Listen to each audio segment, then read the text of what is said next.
And we're off.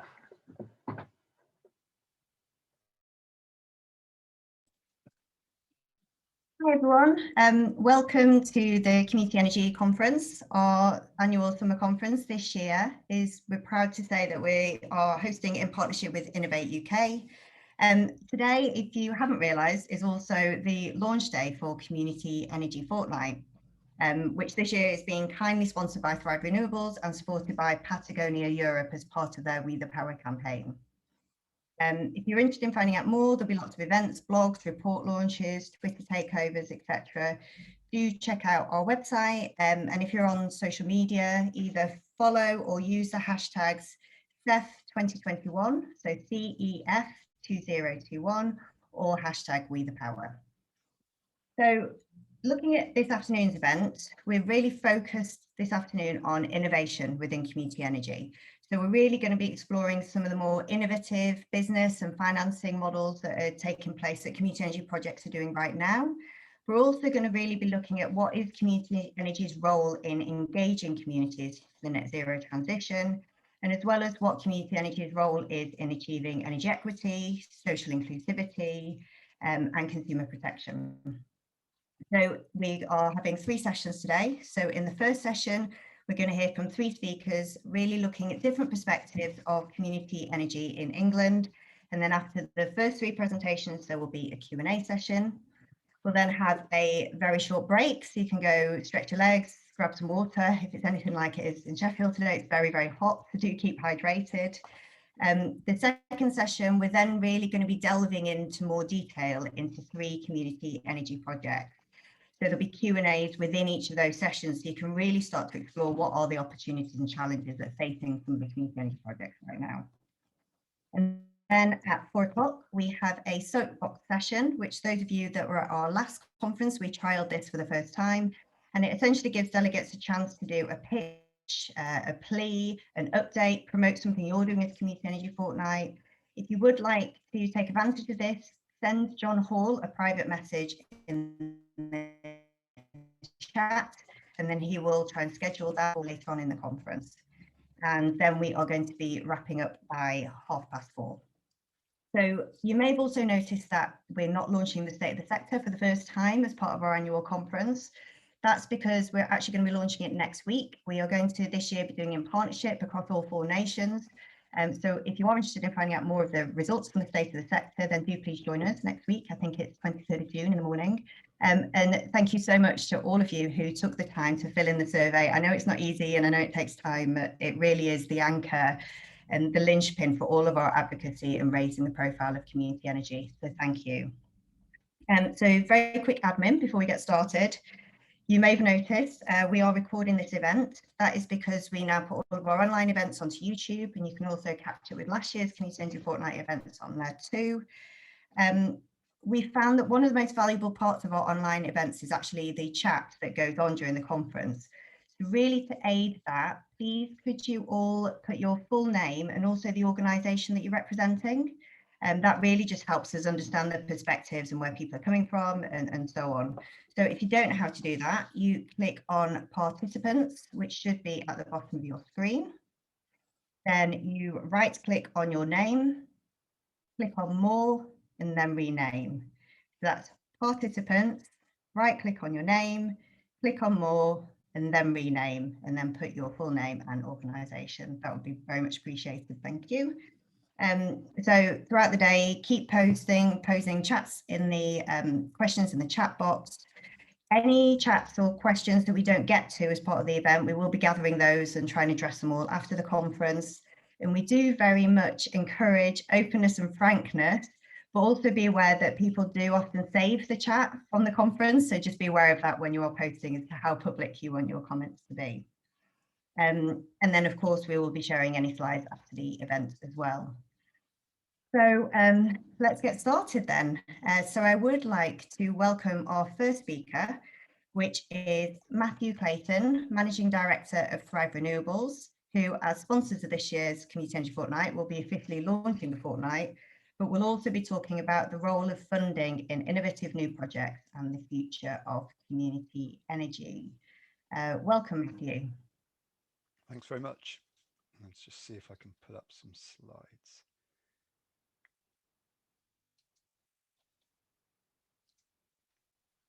Is that kind of working? Yeah, right. Yeah, super. Nice one. Hello, everyone, and thanks very much for the opportunity to speak. And we're really thrilled, to be sponsoring Community Energy Fortnight again. As the weeks go on and you hear from a couple of other members of the team as well, you'll hopefully get a feel for what a big part of Thrive's life community energy is, and hence why we're keen to be involved. But for this afternoon, just wanted to touch on how important innovation is, and then just launch the fortnight, which is very exciting.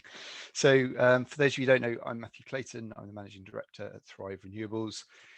Thrive owns and operates a fleet of wind and hydro projects in the UK, which last year powered enough electricity to power 40% of the UK's EV journeys, and we're hoping that figure is going to get a lot smaller as we go forwards as more and more EVs take to the roads. But and we're currently building or funding wind projects, solar projects, battery projects, and also a geothermal project here in the UK. So really pleased to be involved with those projects. And I think when we come to talk about innovation, which we're going to this afternoon, if we put that in the context of what needs to be achieved by the sector to get to net zero, then effectively we need a threefold increase in the UK's renewable electricity capacity between now and 2050, in addition to completely decarbonising, basically taking the fossil fuels out of the UK's heat supply. So I think it's fair to say that there will be a little bit of innovation needed along the way to achieve that. So it's great to have the panel that we've got today together. But I guess, certainly traditionally I would, if someone says innovation, we will zoom straight to technology. But I think what's equally important, and particularly in the context of the transition that we're trying to deliver, is that whole the business model transition, and also the role people play in this transition and innovation. And I think that's why it's so great that Community Energy are leading with this as part of the fortnight event, because it's the people and that are going to make the difference for this and bring that innovation. So I just provide a couple of examples from our portfolio of innovation where people and technology are working together to bring about change, before we move on to the rest of the afternoon. So bear with me.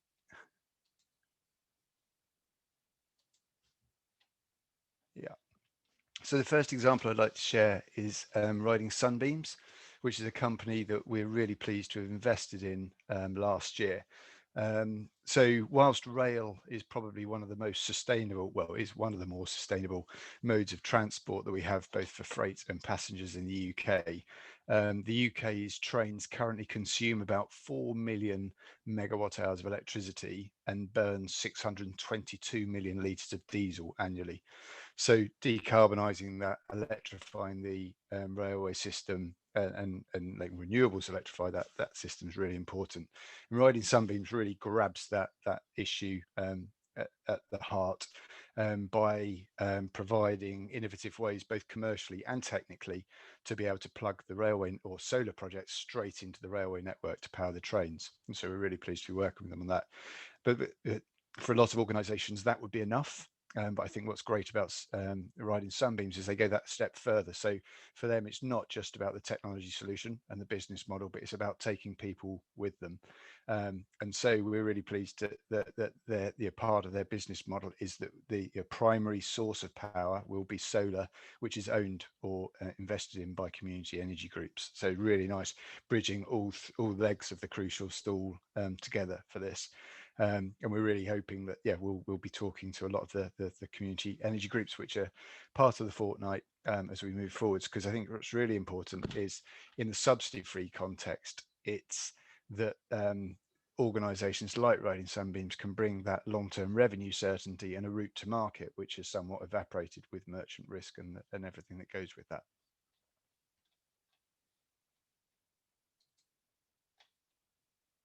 So the next example I'd like to share is Meemore Wind Farm, which many of you might be familiar with.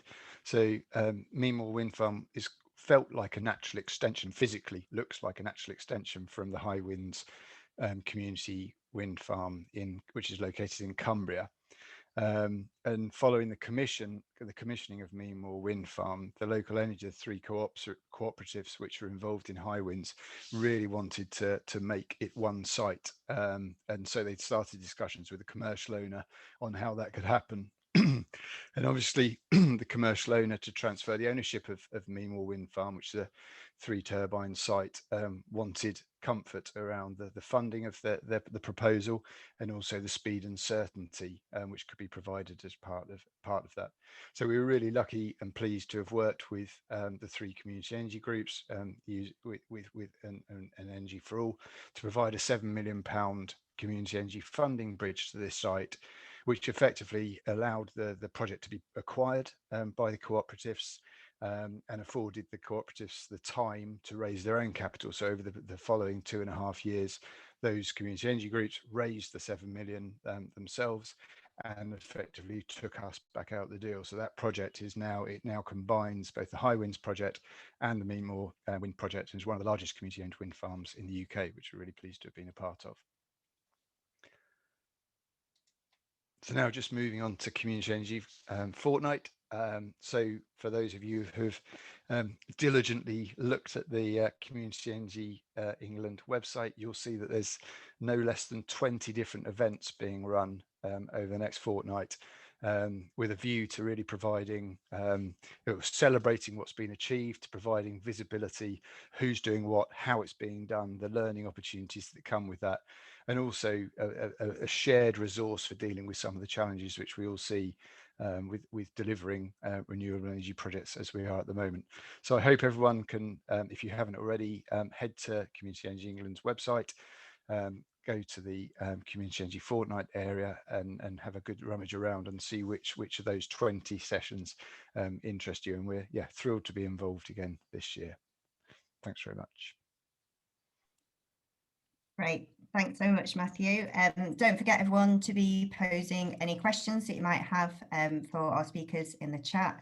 And I think Thrive Riding Sunbeams and Meemore, I think, have all been Community Energy Award winners in the past as well. So looking forward to, fingers crossed, hopefully the awards taking place later this year. Next up, we've got Damien. So Damian Kelly, who is the Innovation Lead from Prospering from the Energy Revolution at Innovate UK. And he'll be talking about key themes, opportunities, barriers, learning, basically, from the projects that Innovate UK has been involved with. So welcome, Damien, and thank you for hosting this alongside of us today. Hi, Emma. Hello all. Just trying to get my slides up.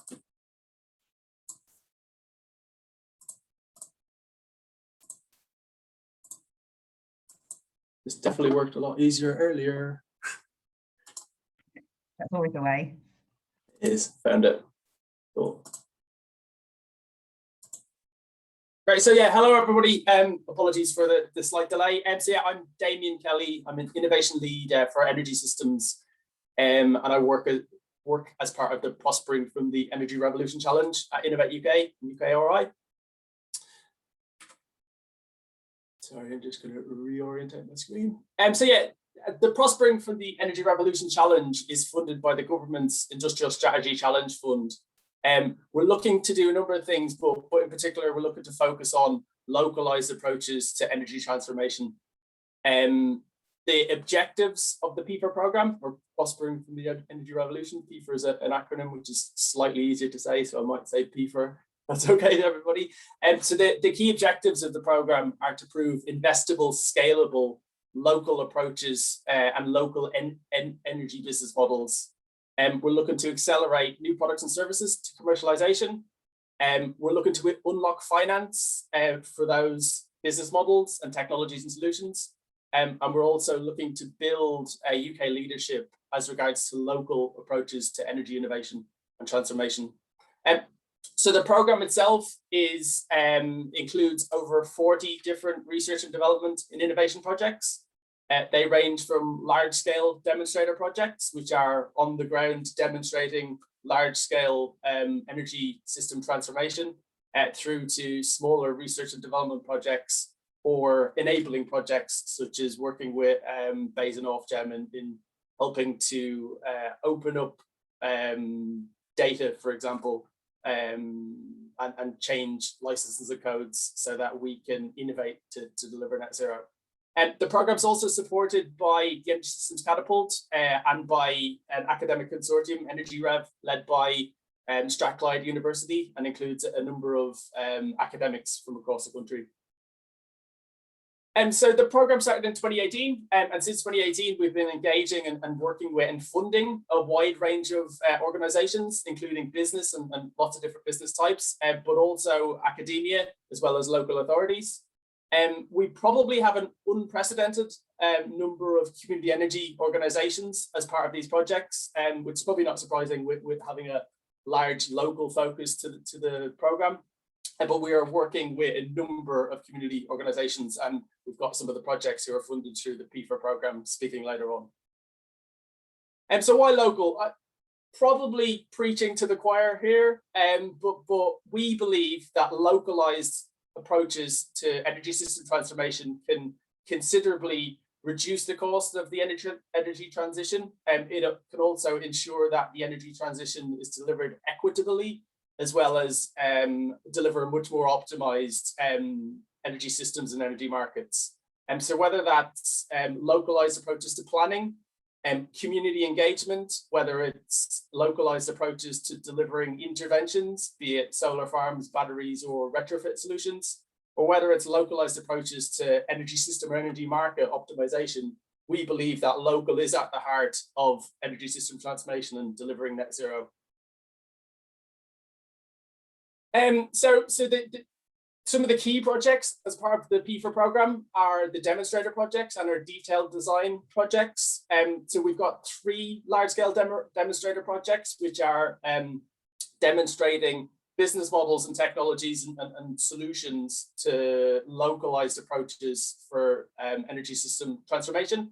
And the first of those is Reflex up in Orkney. And so Orkney is heavily constrained as regards to renewable generation. So the active network management is quite active up in Orkney. And so the Reflex project is looking at innovative business models and working with the community to actually optimize the energy system up in Orkney. So how do we stop wasting that electricity, and how do we actually use it to heat our homes, to charge our vehicles, and to store it for times when electricity is less abundant. And I would say Community Energy Scotland are a key partner on the Reflex project. The second demonstrator project is Leo, and I'll not get into that because Barbara's next and she'll tell you all you need to know about Leo. But that's the local energy Oxfordshire program led by Scottish and Southern networks. The third project is the Energy Superhub Oxford, and so this is led by Pivot Power. It's demonstrating an integrated approach to large-scale hybrid battery connected to the transmission system, which is also connected to a large-scale EV charging super hub, as well as a community-based decarbonised heating solution, which is being delivered by Cancer.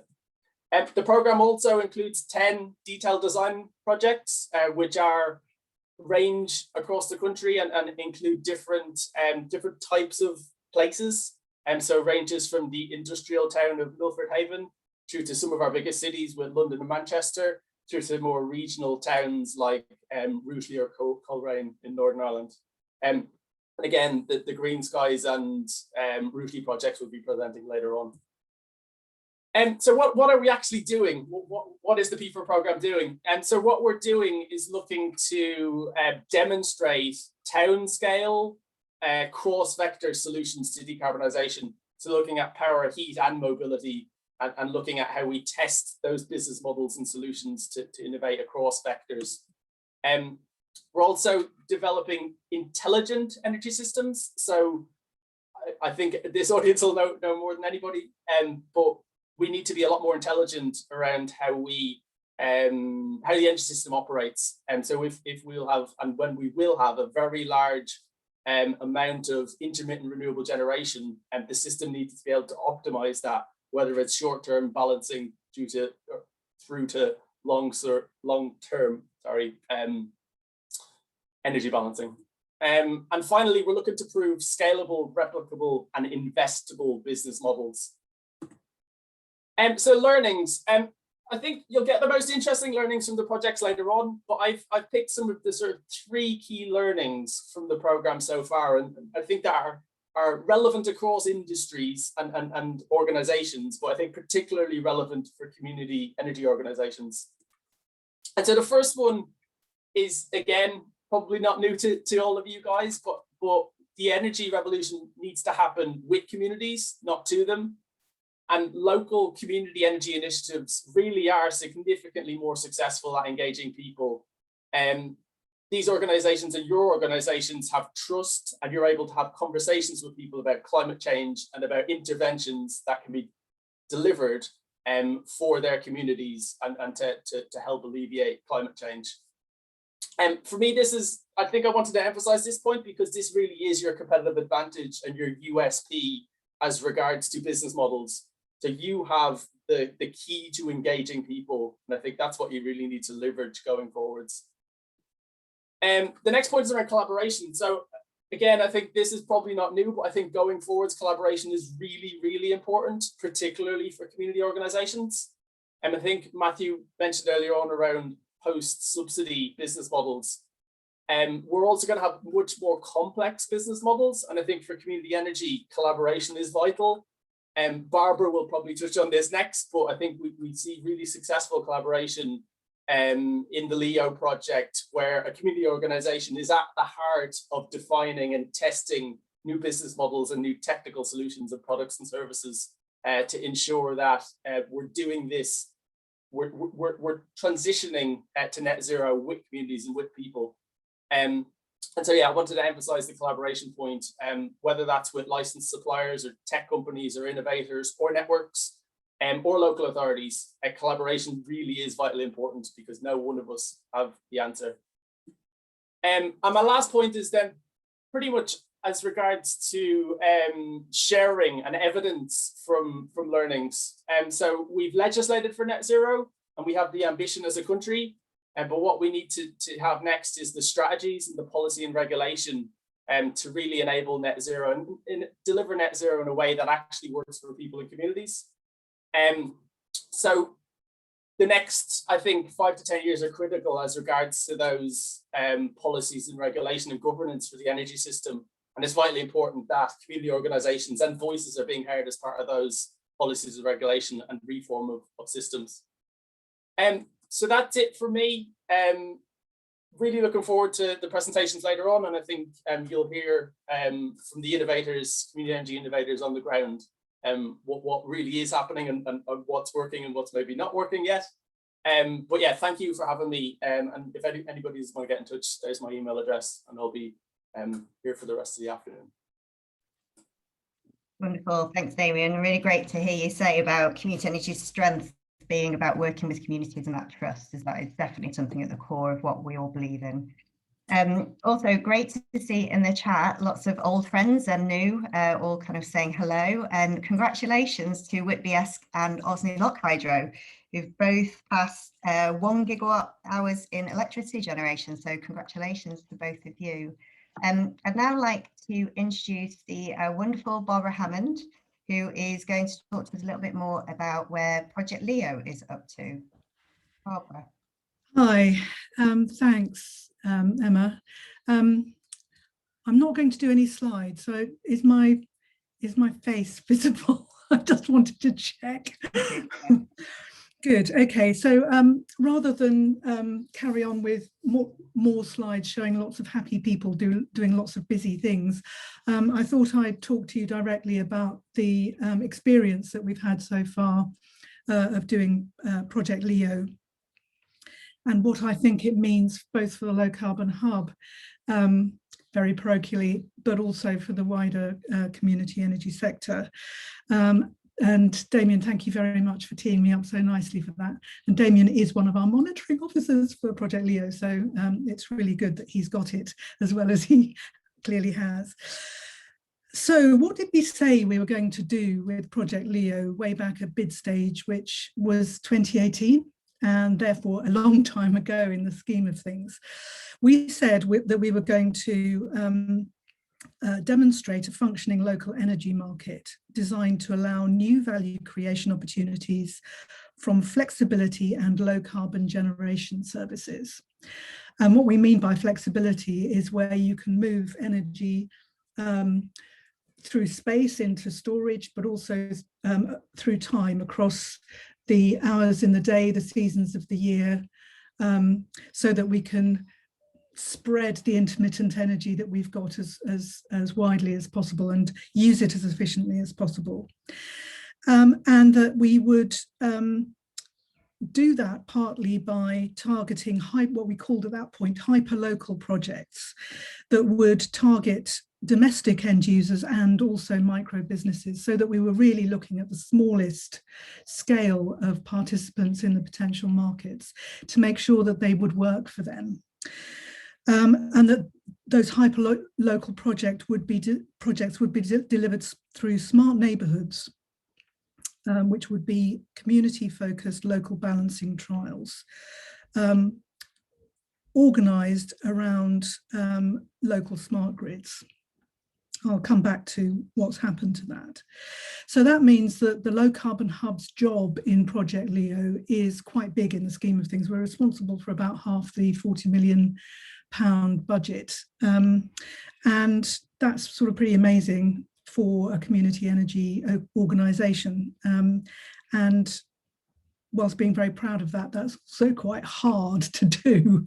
I'm very happy to elaborate on that if anybody wants me to in the questions. So our job in that means that we are trying to work out how our own portfolio can be optimised by getting flex ready.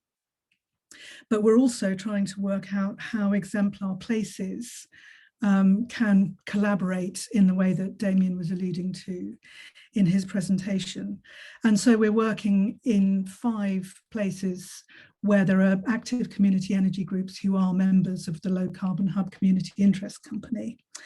And those cover a community that wants to make the transition to zero carbon transport in a dense urban environment, a community that's off the gas grid and wants to work out how it makes the transition to electric heat to get off oil, for which the business case is already there.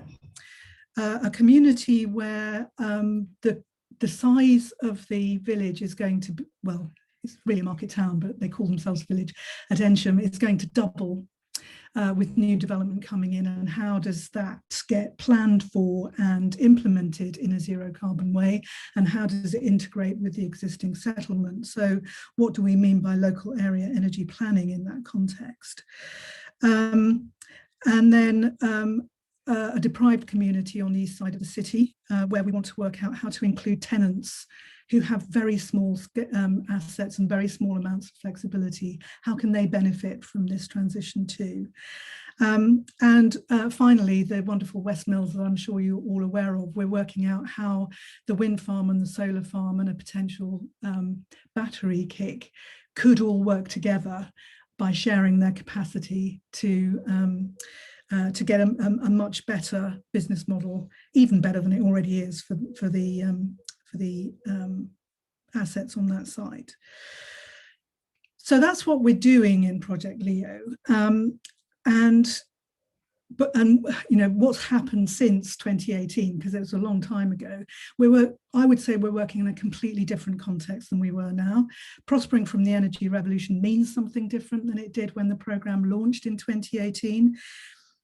We've had not just a climate emergency declared, and we're working out what to do with that, but we've had a global pandemic, which has shone a light on all sorts of issues that we have with inequality in the UK, but also shone a light on how important local action is to making a big change happen.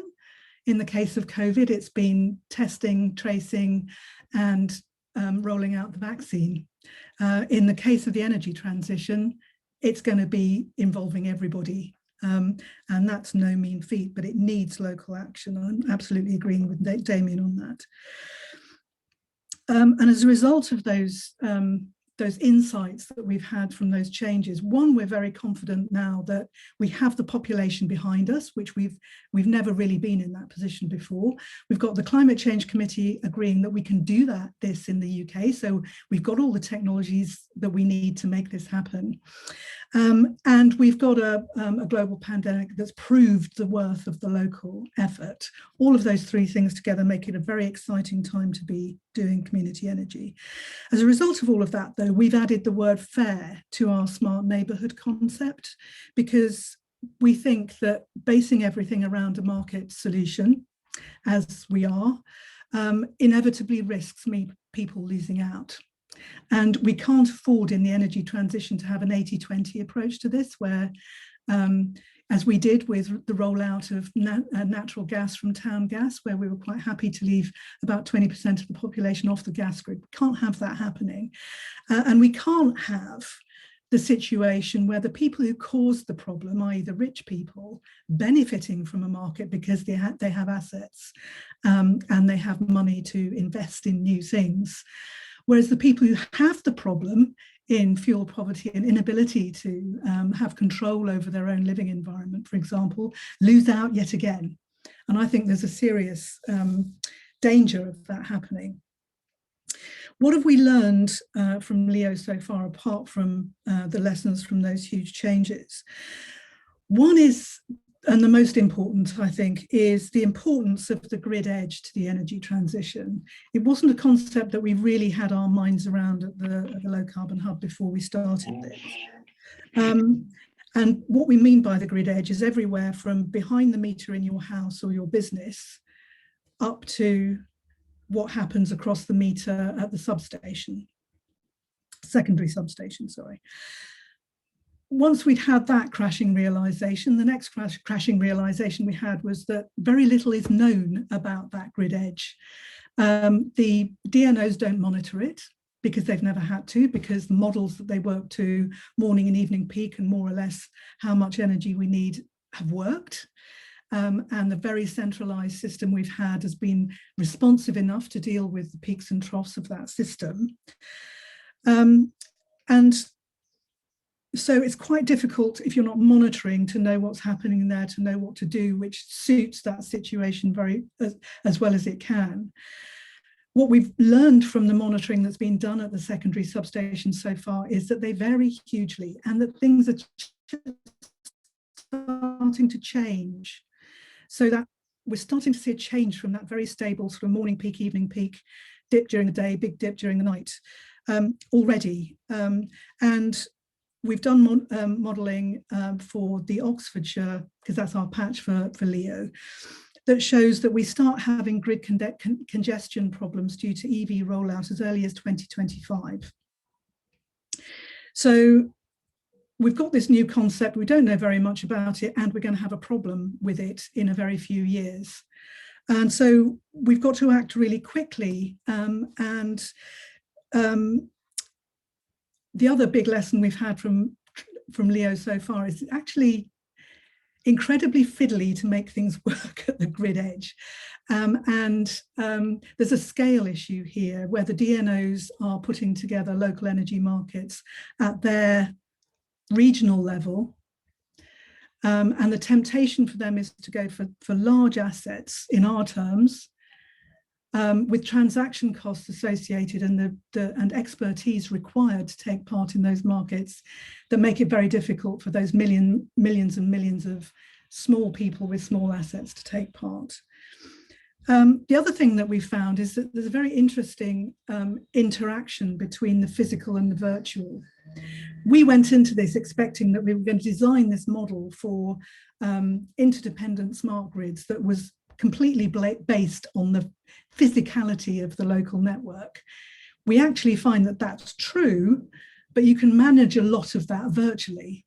And we're still getting our heads around the different scales that you're working at. It's like you're working with a sort of virtual Rubik cube that's like a kaleidoscope as well, and with a bit of Schrodinger's cat mixed into into it as well. So you're working at all levels, from the most local to the national, potentially, in taking part in markets in order to solve problems that are actually at your local substation.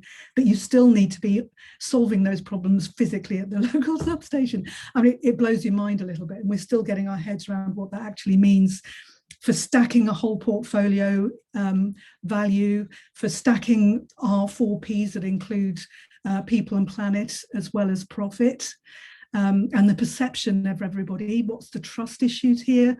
We're already having a lot of comment about data issues, data safety, data trust, and this energy system, transitioned energy system based on intermittent renewables with millions of very small assets all working in collaboration, depends on people trusting smart, data-rich systems. And there's a risk that they don't at the moment. And that's exacerbated by the views of most people that we talk to about the smart meter rollout so far. So a lot of work to do on how you really make that local community-based collaborative model work in reality, technically making it all linked together, commercially making it all worthwhile for people to do, but benefiting absolutely everybody. That is no mean feat and no tall order. So what does all of this mean for the low carbon hub, and what our future is going to be like? We think that it means that we lose the distinction that we've had since we started between energy efficiency and generation. What we've followed McConsoleth in saying is powering down and powering up.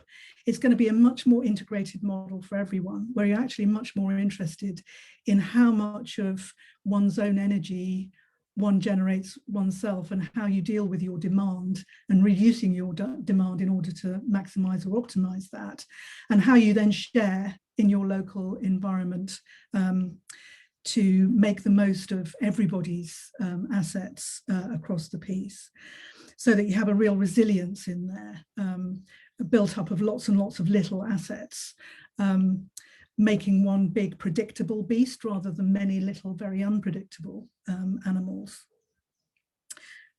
Second thing that, so we're going to need to focus on that. We're very good at catalyzing innovation, and I think community energy as a whole is, and we need to think about that more, and really understand how we can bring our assets, our capital of all sorts to bear, as Damien was saying, to really be at the cutting edge of innovation.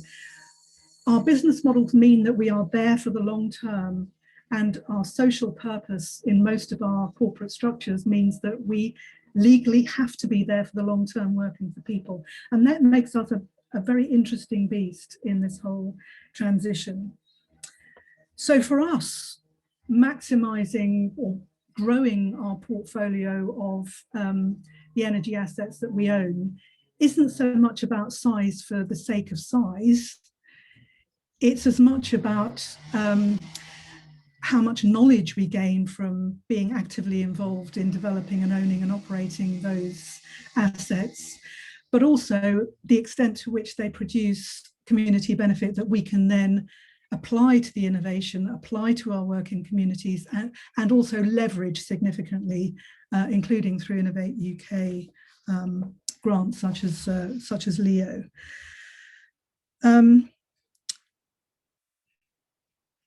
But, big but, nothing that we've seen coming through Leo so far gives us the magic replacement to fit-based solar projects and wind projects that we've had, at least not yet.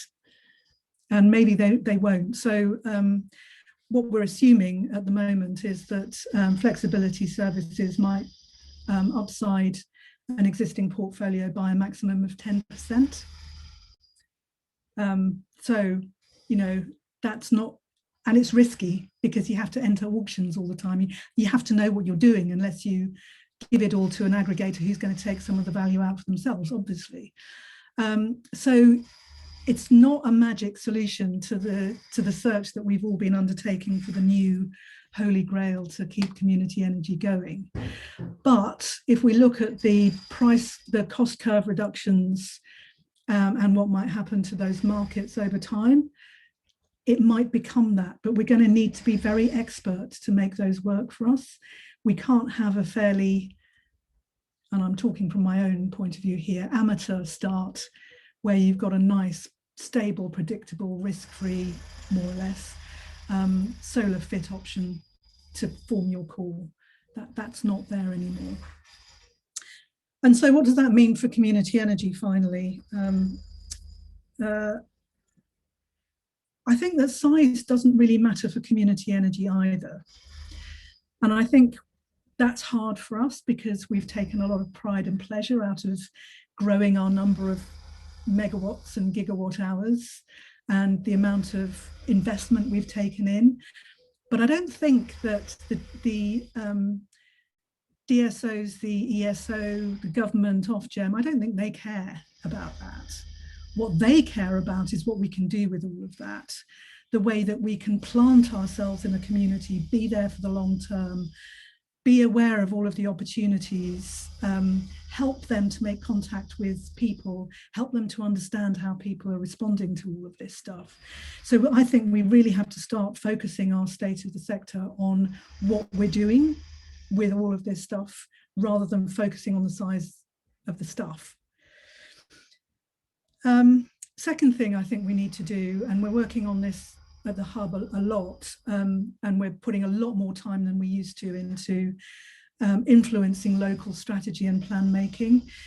We have to show how we can be necessary to the transition, whilst accepting and being very clear about the fact that we are not going to be sufficient to it. I don't think we can kid anyone that we're going to be sufficient to that change. And I don't think either, I haven't seen anything coming which tells me that we're going to be disruptive of the whole system ourselves. I might be proved wrong about that, but I'm not seeing it so far. And I think we shouldn't focus on that disruption at the expense of being necessary, is my view. Please disagree.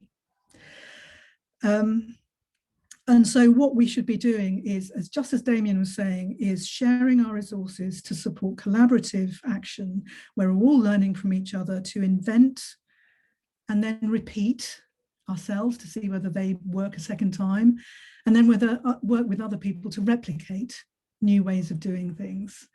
And that might be things that actually have no business model, like local area energy plans. So how on earth do we get the coverage of these things working with local authorities that can really start getting traction on helping DNOs really to work at that very, very local level? How do we persuade them to put monitoring into all of the secondary substations and prove to them that we know what we can do with that data when we get it out? How can we make the case for that data being transparently owned by everyone? How can we get all the metering right and all of the AI right, so that we don't start getting parts of this sort of hived off for proprietary algorithms that none of us can see into? All those are the issues that seem to me to be really important, and we need to apply our heft, insofar as we have it, to that, because we're really the only sector that is really, really heavily invested emotionally as well as capitally in that area. And then just as a final comment, I am very skeptical, and I know some of my colleagues in the Project Leo consortium are as well, about the extent to which hydrogen can really become very local in the time that we've got. And so a lot of people are talking about it as a bit of a silver bullet for our space heating issue. I would really counsel against that. And I'm not sure that there's a community energy model for it, but again, great to have the discussion. Partly because it's an expensive thing to do anyway. If you're going to get it into every home, you need a second infrastructure. And bleak scenario here, if it's expensive, which it looks like it would be to do that, the people who have money and assets will maximize their self-consumption models, leaving the people who can't paying for that system and paying for the energy that comes out of it. And I think we've got to be really careful before we rush down a road that might lead to an outcome like that. That's me finished. Wonderful. Thank you so much, Barbara. Yeah, I think you're saying about it all being a bit mind-blowing. Yeah, definitely. My mind is very, very full now. Sitting on the Project Leo Stakeholder Advisory Board, it's just fascinating to see everything, but it's just so much to think about and so much to kind of bring together in one place, isn't it? Yep. And interesting on the hydrogen point, we could go down a whole tunnel on that. I think probably maybe that's something that we should explore as part of a future event. It was discussed at the Energy Networks Association's Community Energy Forum a few weeks ago, and I've sat on a few roundtables around the UK hydrogen strategy, and I think maybe it's something we need to discuss as a sector, so we'll pick that up in the future. Great, so we are going into the Q&A session. We've had a few questions from delegates before the conference and also a few in the chat. So this might be slightly unfair, but I think I might start, Matthew, with you, because you've had a chance to kind of sit back and relax, having presented first, and listen to the other speakers. Have you there, Matthew? Just checking he's not nipped off for a coffee. No, I'm here. Sorry, I was just putting my headphones back on. Drilling going on in the background, so I was listening. Good. Gold star. You mentioned about bringing people along in your presentation, and that's obviously a theme throughout kind of Barbara's and Damien's as well. How do you really see that kind of with the extra thinking around Thrive? Is there anything about those presentations that makes you rethink some of the finance innovation that's coming through and how we really capitalise on the bringing people along as part of that? Yeah, I guess one of the things that we that we'd like to bring out as part of the session later in the week, or was it early next week? I can't remember the exact date, but is really that I guess with the scale of what we've got to achieve, it's kind of, I guess there's an element of it feels like there's almost like a glass ceiling on what a community group can achieve. And I think that what Barbara's very clearly stated is actually it's a system change which needs to happen, and that's happening. And actually, the people are at the heart of that system change, because it's, as you said, it's about building trust and confidence in what's happening and in the journey we need to go on, and that's being involved in it is a really good way to do that. So I think that I guess what I think that the innovation and the change in models needs to be one of really embracing the scale of what needs to happen, but really confidently building that trust and position with it. So and I think the involvement, the visibility, the transparency which comes with people genuinely being involved with what's happening rather than just being a customer is really important. And I think that's where a lot of my sort of confidence and excitement in delivering the transition comes from. Great, brilliant, thanks Matthew. Damien, you'll have heard even just from Project Leo, but it must be the same from all the other innovation projects coming through. One of the feedback that I get a lot from our members is actually, in a way, at the moment there's just too many opportunities. I'm not saying like it's easy and like Barbara said there's no silver bullet, but it's quite hard to figure out which opportunity to take, which direction to take, which technology and so on. Have you got any kind of key tips on where community energy should focus, or how to go about that collaboration that you said was so important now that the energy system is getting more complex? Yeah, good question. I mean, for me, flexibility, electrification is going to be the heavy lifting as regards to getting to net zero. Barbara mentioned already at the grid edge, we've got considerable amounts of embedded generation. Electric heating and EVs are going to significantly increase the amount of sort of intelligent assets at the grid edge. And so for me, it's flexibility. The difficulty at the moment is properly valuing local flexibility.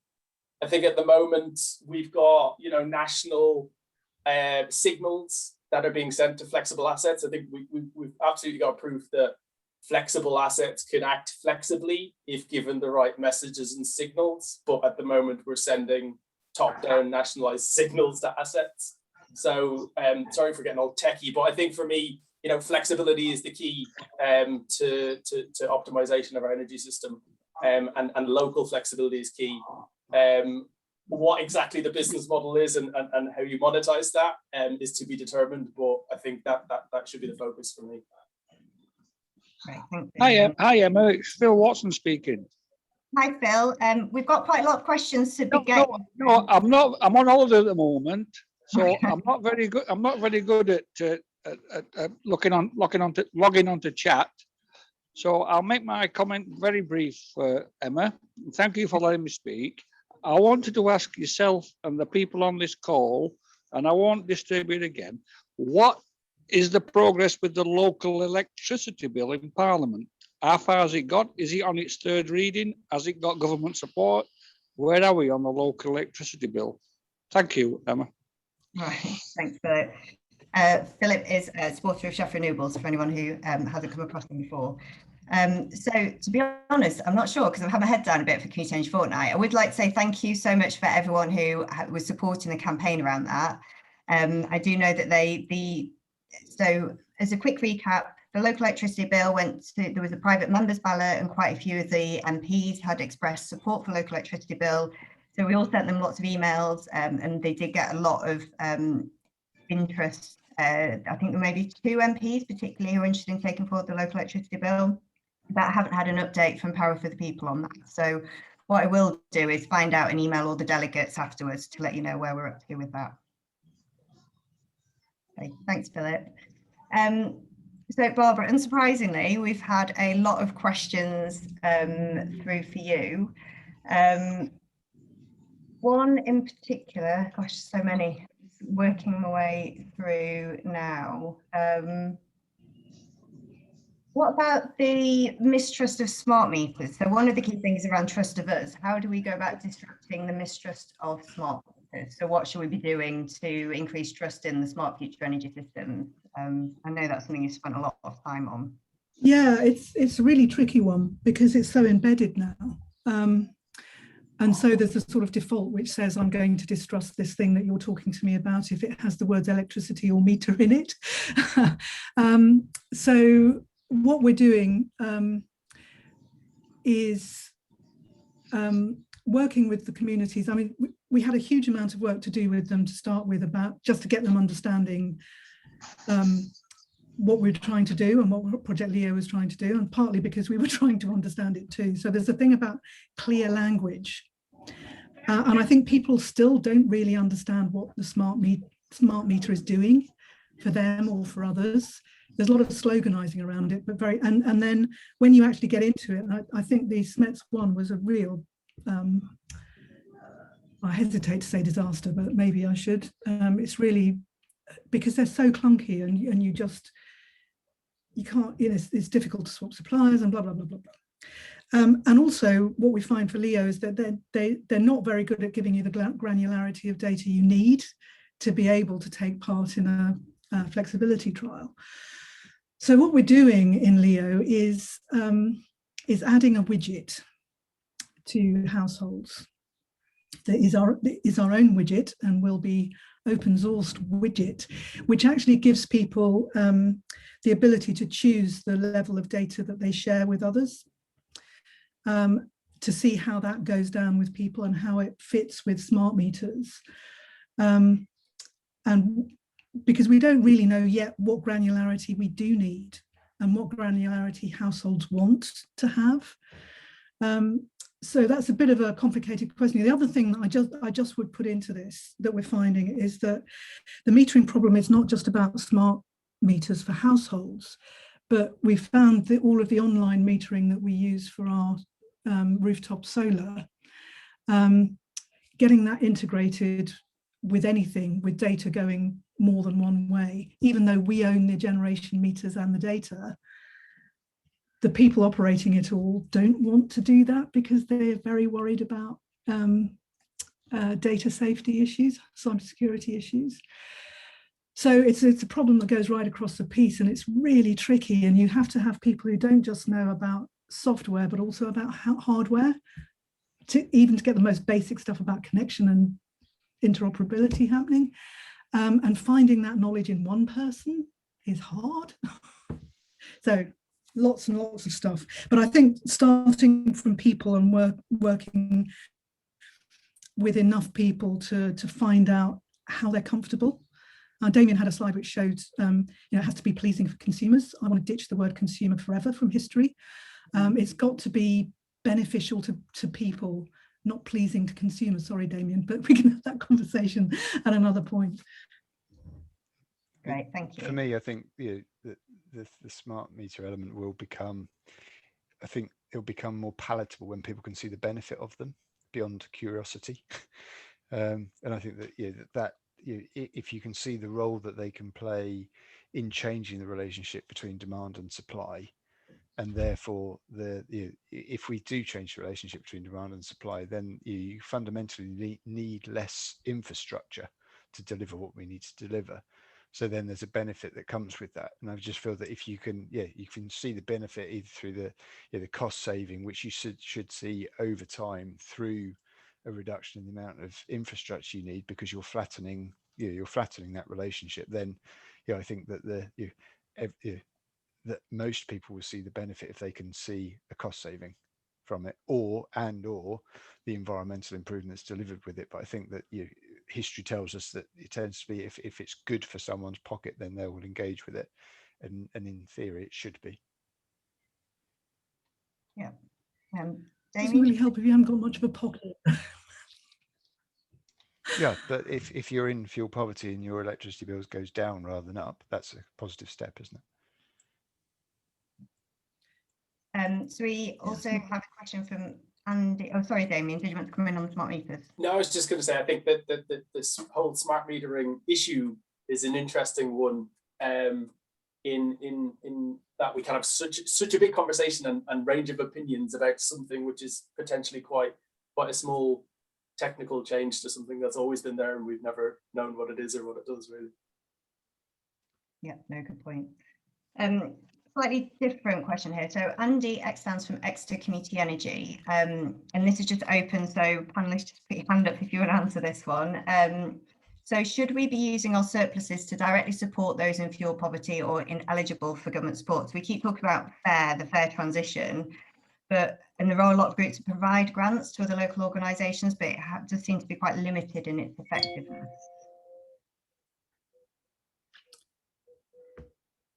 Barbara? I have a bit of a view about, unsurprisingly, about fuel poverty, which is that it's as much about the building as about the people. And so if you sort the buildings out, you'll do a lot to deal with fuel poverty, because so much of it is about space heating. And I think we should apply our resources to that. But I think our resources won't be enough. We do need some really good, solid government policy behind it. And we're coming off the back of two pretty disastrous attempts with the Green Deal and the Green Homes grants. We've got to have that working at all levels, from national down to local government and into community energy, to make it work. I think for me, probably just to reiterate something I said previously, but to enable the use of surplus, we need the enabling markets and mechanisms to be able to do that. At the minute we don't. So surplus at the moment is essentially curtailment, and we shouldn't be wasting energy if we don't need to. Yeah, absolutely. So it's now 2:30, so we're due to be having a break. There's still quite a lot of questions. So as said, I will gather all of those questions and then I will attempt, alongside panelists and the team, to answer what we can and send them to delegates afterwards. And also a couple of ideas for follow-up events, I think, are coming out of these discussions as well. Just before we do go to break, Barbara, Matthew, Damien, any quick last-minute comments or thoughts you want to give to the delegates? No, okay, great. So 5 minutes then, stretch your legs, go and have a drink.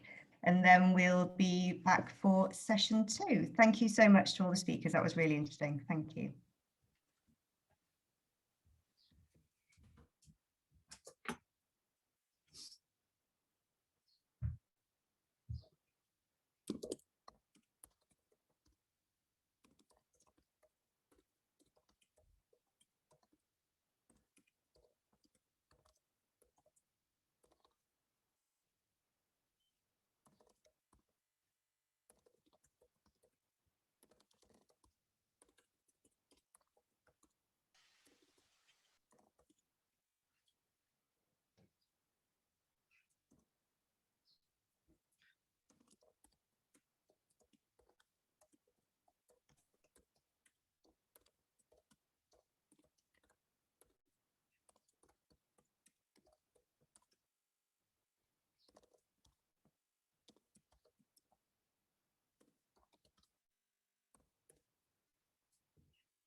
Okay, so we've had 5 minutes, so I think we'll get going with session 2.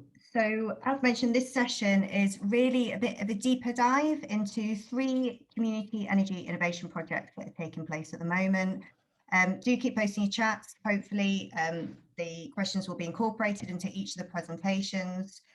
First up, we have Afsheen Rashid, Founding Director and Chief Executive Officer at Repowering London, and also Community Energy England's Chair, and Rodrigo Matabuena, Energy Capital Project Manager from Islington Council, who's going to be talking about GreenSCIES, which is a 2-year project to design a smart local energy system in Islington to use local waste heat and renewable energy to deliver heating, cooling, power and electric vehicle charging to residents and businesses. So welcome, Afsheen and Rodrigo. Hi, Emma. I'm going to hand over to Rodrigo to kick off the session, and I'll just share my slides. Hopefully they are there. Thank you very much. Hi everyone. Hi Emma and Afsheen for the intro. Yeah, I'm Rodrigo Matabuena from Islington Council. Energy Capital's Project Manager. I always get my title wrong. But anyway, basically I'm in charge of new energy related projects for Islington. Mainly, well, the big chunk of the work we do is around heat networks. You probably heard about Bunhill 2, which is the newest energy heat network that we're working on at the moment, which is just about to be fully commissioned. It's been up and running for a little bit, but we're just finishing the last weeks. So hopefully next season will be the first heating season that we go through. Anyway, I'm going to be talking a little bit about the journey that we've been through as a council, that Islington has been through as a council, the main drivers, and how that connects to the newest, the GreenSCIES, which is the newest project that we have in the making, and yeah, Afsheen is going to be talking a little bit more about some of the challenges from our community perspective. Okay. I think I'm going to have to ask John actually to share the backup slides because I'm not able to pick up. John, bear with me one moment. I can begin talking a little bit more, a little bit about as I said, about the journey of Islington. In Islington, obviously the main drivers that we have for developing a new heat network. First of all, I want to emphasize that we see heat networks as not only as an energy project, but also as an infrastructure project. In certain ways, no different from, for example, building a new street or building something that benefits the community, the people living in the borough, and the people using the borough for traveling, for transiting, or working. So that makes a very big distinction in the approach that we take as a council into all these different projects. But the main 2 drivers that we have is obviously tackle fuel poverty and reduce our carbon emissions. Now, back in 2019, Islington declared a climate emergency, as long as many other local authorities across the UK. And from last year, 2020. We finally published our net zero carbon strategy. Well, basically what I was mentioning. However, the journey about building new heat networks began, back in probably early 2000s. In 2008, we created the first heat mapping across the borough. We identified certain clusters and then started refining the mapping and identify a number of potential heat networks. These, as I said, last year we published the Vision 2030, which is our commitment to net zero carbon. Can we go to the next slide, please? Back in 2012, we commissioned the first energy center, Bunhill 1, CHP engine, very big CHP engine, serving about 600 council homes, about 100 private homes. and it was very successful. That when the construction went smoothly and the operation was really successful is the word, and that gave us encouraged us to start thinking about the next stage. Could we go next slide, please? Which is Bun Hill 2, which is this energy center that we the extension of the network. We increased the amount of pipe work buried in the ground. We're having a much more flexible generation matrix. We not have only one massive CHP engine. We have two smaller CHP engines plus this 1 megawatt heat pump that is extracting heat from the tube. It's a first of its kind project. It was it was very challenging. No wonder why we started this thing in 2016 and it's 2021 and we're just finishing the last touch-ups and the last details. But anyway, it's become a very rewarding project. But so on the back of all this, we were like, okay, what's next? What is what we want to do next? Can we go to the next slide, please? And then, well, building on the role of urban waste heat. The approach, as I said before, we think about these projects as an infrastructure project for the community, and in the light of the net zero carbon strategy, we have to tackle first the urban waste heat. We believe, well, not only believe, we have proved that there is enough heat in the local area to all the heat that we need is already there. It's just a matter of capturing it and making an efficient use of the heat for the different things that we need for. So I'm not going to go into a lot of detail because I'm conscious of the time that we've got. So we get to the next slide, please. On the back of all this is when we started developing GreenSCIES. So GreenSCIES, it's building on all these lessons learned from Bun Hill, from the net zero carbon strategy, and how do we make use of all these waste heat that we have in the local area. So GreenSCIES is about integrating all different uses of energy in the local area, not only heat in the form of capturing waste heat, but also generating as much decentralized energy as possible. That means solar PV power, as much as wherever we can generate it. It's about extracting heat from the underground, from the grounds, from like boreholes, from the aquifer, from water bodies as well we may have in the local area, but also extracting heat from the London Underground. Data centers. We see data centers as one of the generation assets that we will have for the long term. I mean, I don't think Google is going to disappear anytime soon. I don't think anyone's going to stop using mobiles or online storage. So as long as we use all those things, we will still need data centers. So, and they are locals.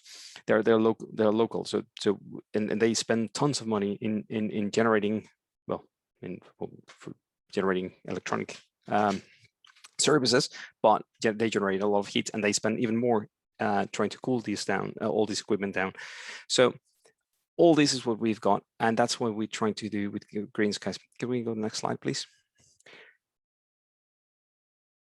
So the vision of GreenSCIES is about community. Again, I repeat the word local. It's about integrating the local people, the local businesses, everything that is happening in the local area. It's about cost. Obviously, we need to make it cost effective, and it has to be clean because, yes, the premise here is we are not using any fossil fuel. We're not using any source of fossil fuel. Everything is generated with waste heat or natural resources.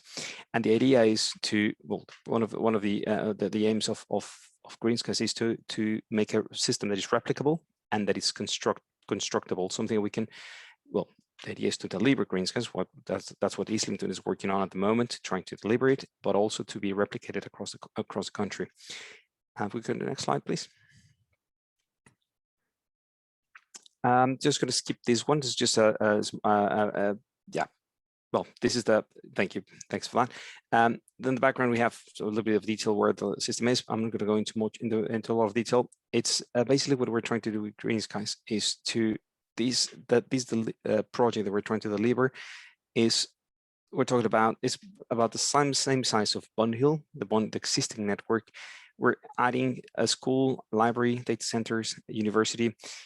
we have several housing states. So about half of the people, half of the people benefiting from this system is people living in social housing, and so it's really important for Islington, for the borough.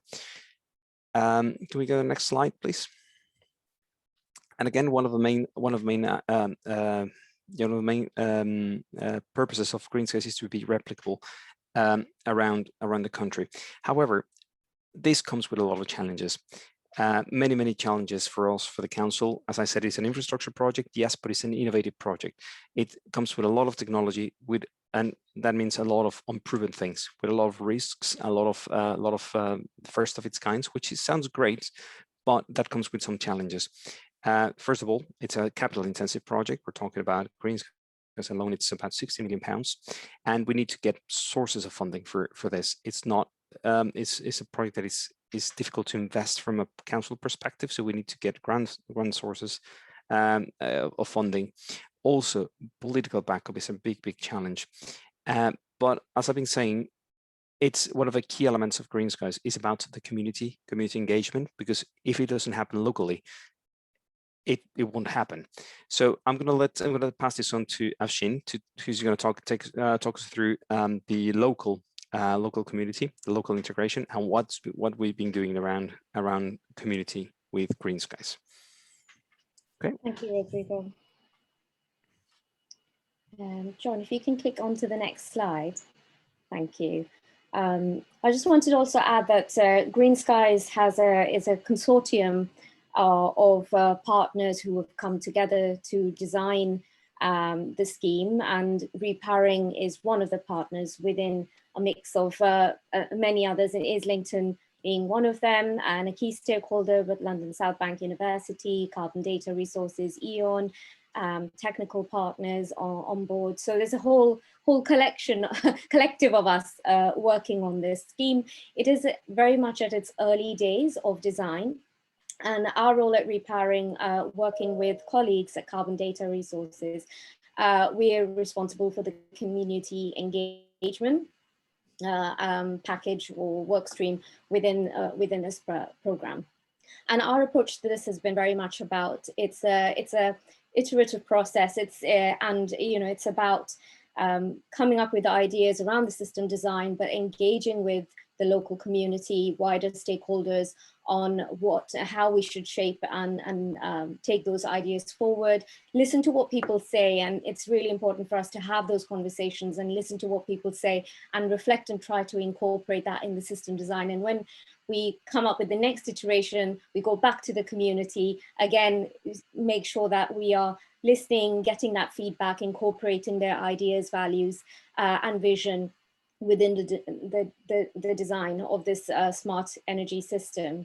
Next slide, please. So this is quite complex, and I don't know, for many of you who've been working on innovation projects, engaging with the community, it's very difficult to explain what a smart energy system is and what that means to them. And we've had to really think about how we design our messaging, who we talk to, and how we do it. So the very start of the process was about doing a stakeholder mapping and understanding who do we need to talk to, who do we need to bring along with us, whose views need to be incorporated, and also how we tailor our messages to those that we are engaging with on this program. It's very different when the idea or the project is still in its very early days, and most of us who are used to dealing with solar panel technology or more tangible, immediate projects, people understand the concept. Okay, solar panels, it's physical asset, will go on the roof, and that's how it's going to work. It's going to generate electricity. Whereas here, it's a bit more complex. So we've taken a lot more time in the first year of this project to do our stakeholder mapping and have those conversations, build those relationships with different stakeholders. And that's just a little snapshot of a plan that we put together in terms of engaging with residents, but bringing councillors on board, to talking to businesses within the community, and really knitting together how we engage with them and the messaging around it. If you go on to the next slide, we first, when we were developing, obviously putting in the bid, we didn't know COVID was going to be upon us and that we would be heavily restricted in the way we could engage. Reparing's technique of engagement has been very much about being present in the community, going door knocking, identifying existing community networks, and really working alongside those networks and key anchor organizations in the community. Whereas here, the project kicked off, was it the 1st of February 2020, and we were already, by March, we were already into lockdown.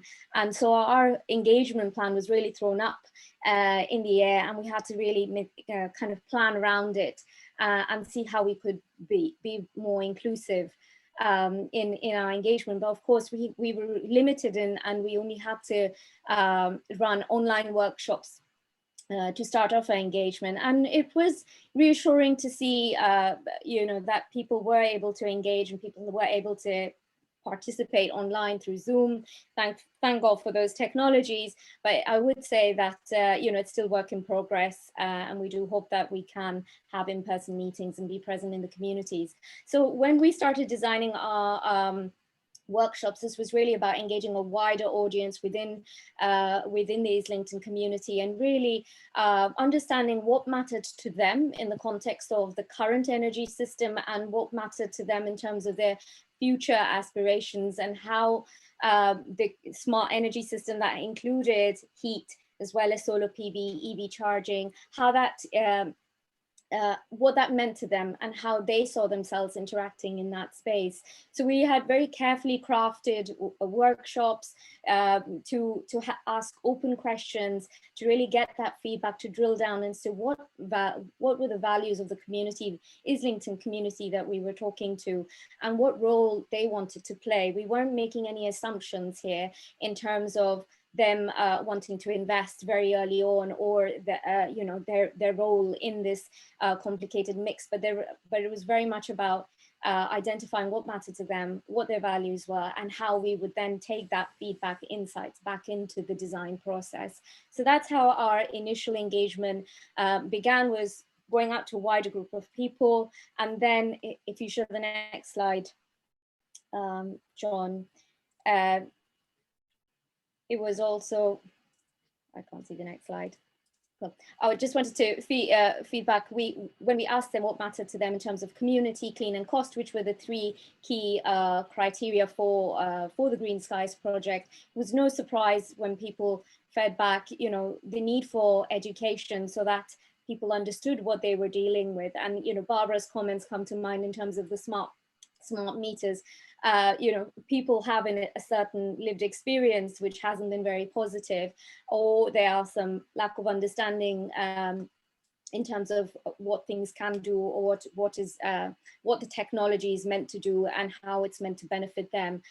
So that's a lot of what came through. But people were also really informed, and a lot of the feedback that we were hearing was people wanted a holistic energy solutions. They didn't want to just have a little bit of energy generation here, but leaky homes there. They were talking about the knitting together of making sure the homes are energy efficient, built to spec, and that there was education. People knew how to interact with the different pieces of kit that would potentially go into their home, or that were part of the wider energy system.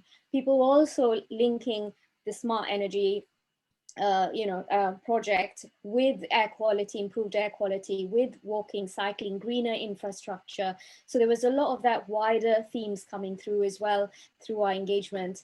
And a lot of residents have a lot of pride in their borough, and that came through in Islington, where the residents said they were proud to be living in Islington. They were proud of the cultural context, and as well as they were proud of the council's ambition.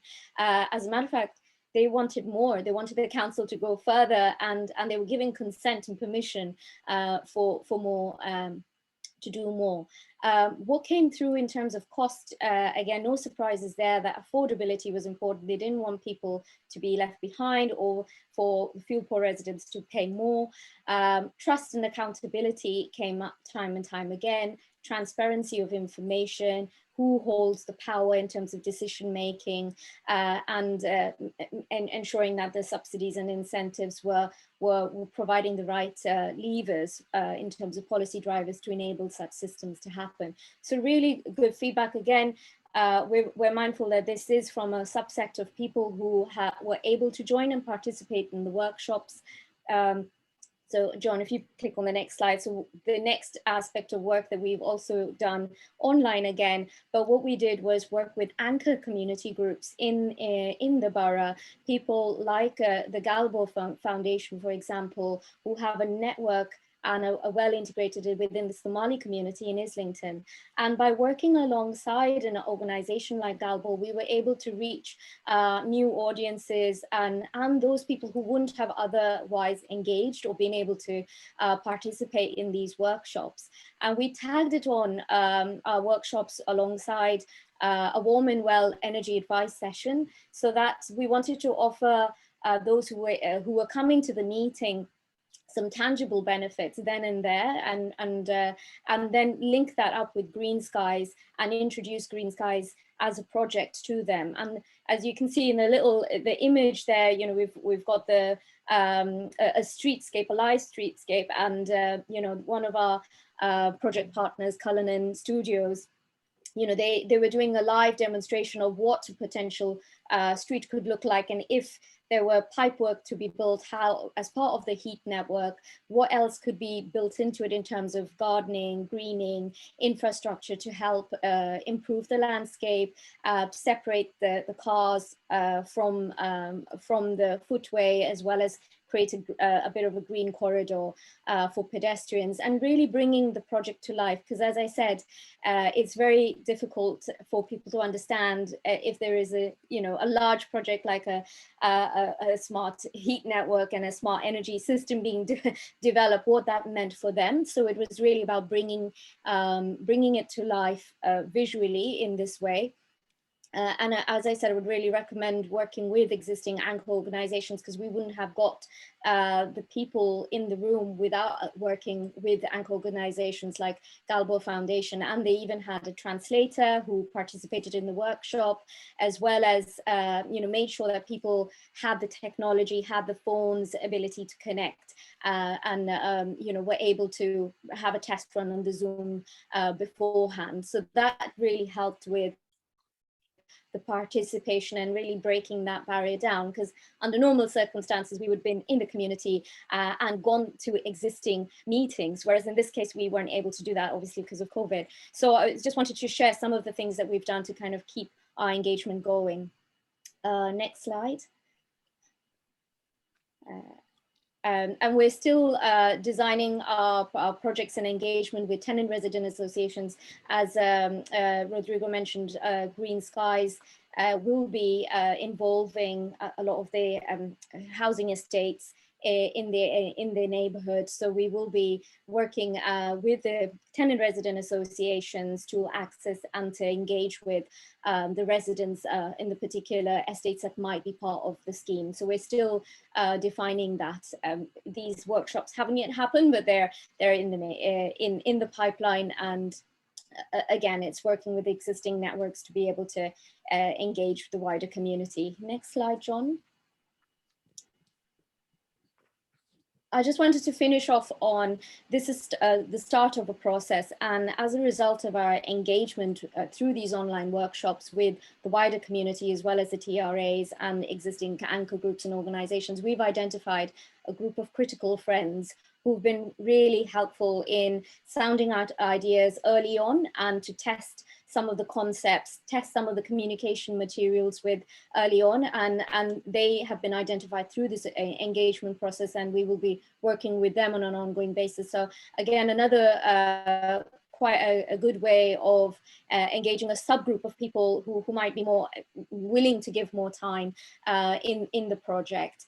We've got a lineup of further series of events going to happen, again, to get people involved. But from a community energy business planning point of view, we're also designing a survey to understand what the appetite would be for Islington residents to invest in such a system, not just the solar PV, but looking at the energy system as a whole and what risk would be associated with that. So we've got planned focus groups as well as some workshops and a survey that we can be able to test the appetite within the borough and compare that across what we've seen through our existing projects in terms of investment in some of the more tried and tested technologies like solar PV. And we're also mindful, again, because of the complexity and the various different types of technology involved, we're investing time in designing both digital print materials, education materials and flyers alongside some printed materials. And to bring it to life if people if lockdown measures are eased at some point, also we're building an exhibit in a local library centre so that people can come and interact with the technology and understand it better. So these are the different ways in which we've tried to adapt during COVID and the challenges, but also the challenges of working with a real complicated, new innovative project. So that's it from me. Thank you. Great, thank you, both of you. That was really interesting. I've had a question through from Giovanna. Who approached who within the project? Was it the council or Repowering first who kicked this off, or another partner altogether? Sorry, what do you mean? Who approached first? The council? Yeah, so I think the extra context is obviously local authority and community energy collaboration varies a lot across the country. Really good areas and some areas where we kind of really struggle to get that local authority and other partner engagement. So it's just really, what are the lessons here for other groups in terms of, why did you want to be involved in this? Why do you think the community energy aspect was important? Are there any kind of tips there? Yeah, I think one of the key elements well, first of all, I just wanted to apologize to Afsheen because I should have mentioned a bit more about the partnership of GreenSCIES. Sorry, it's just one of those things I just kind of assumed everyone even just went on talking about it. Yes, we're Islington and Islington Council and Repowering London and other 13 organizations are working together in developing GreenSCIES 2, paid by Innovate UK. So actually, what we're trying to do here is trying to prove a new approach, a new model to replicate these projects, including the community elements. In the past, from the learnings of Bond Hill, for example, obviously there was always been a consultation to within the community, and obviously the community has always been consulted about what they think, and the idea comes from the council, and in different ways it emerges from the community through the council, but it's ultimately the council who's pushing it. In GreenSCIES, what we're trying to do is, it's an idea that someone had, but it's a co-design with the community, because we understand that the community will have to be at the core of these, not only on the recipient side of things, but also on the design part of things. So that we have to design a system that actually makes sense for the local necessities of the very particular necessities of the community that is living with this system. So that was part of the fundamental design elements of the partnership in the very beginning. So having Repowering London as part of one of the members of this partnership was crucial to give an equal balance on the community engagement side of things compared to the technical design elements or the financial commercial elements of the system. So this is kind of a completely new approach in the way that we're giving, as I said, the same priority to these three main elements. So it's equally important, the community engagement and the technical aspects and the commercial aspects of the system. Thank you, Rodrigo. So I think that's a really strong theme coming through now. Every single speaker has spoken about that, and then in terms of the strength of community energy comes from that doing with communities, not to, and that engagement and trust. So I think that's something that we need to continue to really emphasize as a sector. And Afsheen, just very quickly before we move on to the next presentation, I have a question from Elaine Ford. In your experience with doing community consultation, what impact did the lockdown restrictions have? Was it easier to get people to come along, for instance, due to a lack of alternative places to go, or is that just a gross assumption? I think it's easier for certain people to come along, people who are already engaged and willing to have the time. but a lot of the wider workshops that we've done, we found participation was really good. A lot more people than we would have expected. Also, we were able to offer workshops in the afternoon during people's lunchtime, and we were able to offer a workshop, you know, at 6 o'clock after work, and people found those timings quite good. But I must say that we still haven't been able to really penetrate the hardly reached and the community groups that wouldn't be able to, we would have been able to otherwise have engaged through our door knocking in-person interaction. So we have been a bit limited and restricted, and the reason why the tenant resident association meetings haven't happened is because they haven't even got the capacity on the ground themselves. You know, they're short on staff, so they're not able to organize events and meetings. So we have had an impact, and there's been a delay in what we could do on the ground. So it's different, isn't it? It depends, different stakeholder groups. It works online, works really well. With some, it doesn't. Yeah, no, absolutely. Great, thank you so much, Afsheen and Rodrigo. If people do have more questions, if you're both hanging around for a bit, perhaps if people put further questions in the chat and you can just answer them as we go. I know that Giovanna had a follow-up point around that involving community energy is exception rather than rule, and why did it happen in GreenSCIES, which you might be able to pick up afterwards.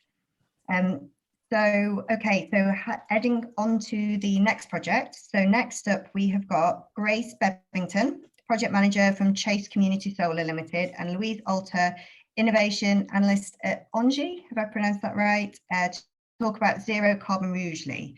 So this project produces an innovative design for town-wide smart local energy system, and this includes the former Rugeley power station site. So it's really looking at how carbon emissions and energy costs can be reduced whilst also providing a boost for local regeneration. So I will hand over to you, Grace and Louise. Hi, hello there. Good afternoon, everybody. Lovely to be with you this afternoon. I'll just get my slides up. So hopefully now everybody can see that. I'm just going to move that. There we go. Oh, sorry, just move. There we are. So I'm Grace Peppington. I've been contracted as project manager for Chase Community Solar to lead on their involvement in the Zero Carbon Rugeley project. I work alongside Mike Kingham, the chair for CCS, on the Zero Carbon Rugeley project, and unfortunately Mike can't be with us this afternoon. I'm here with Louise Alter from the Zero Carbon Rugeley project. So a quick intro from Louise. Hi, I'm Louise Alter. I work for Engie. I help with the project management of the project, and I lead on the business modeling side of the Zero Carbon Rugeley project, and I'll walk you through kind of a quick overview in a moment. Okay, excuse me, sorry. So a quick overview of Chase Community Solar. CCS installed 314 solar panels in 2016 on council bungalows across the Cannock Chase district. The core mission is to reduce fuel poverty and carbon emissions. To date, since installation, over 4 million kilowatt hours of clean electricity have been generated, which has resulted in the avoidance of over 2 million kg of carbon dioxide emissions. We've recently been successful in securing over £250,000 worth of funding to install 75 batteries into homes with existing CCS solar PV installations. The project is funded through the Energy Industry Voluntary Redress Scheme, and we're partnered with local fuel poverty charity Beat the Cold, and are working alongside Cannock Chase District Council to deliver the project. We are a consortium partner on the Engie-led Zero Carbon Rugeley project. Our main focus within the project is community engagement, which is based on a user-centric design approach. And along with the consortium, we're building foundations for a zero carbon community. And CCS's particular focus is exploring avenues to increase the potential for community energy. And then over to Louise. Yeah. So I'll just walk you through the Zero Carbon project. So it's a 2-year project that we started in March 2020. It was awarded £3 million as part of the Industry Strategy Challenge Fund of 21 million pounds in total. There are 10 projects overall, and Zero Carbon Rugeley is one of those. So we started last March, and it's a 2-year project, so will end March 2022. Next slide, please, Grace.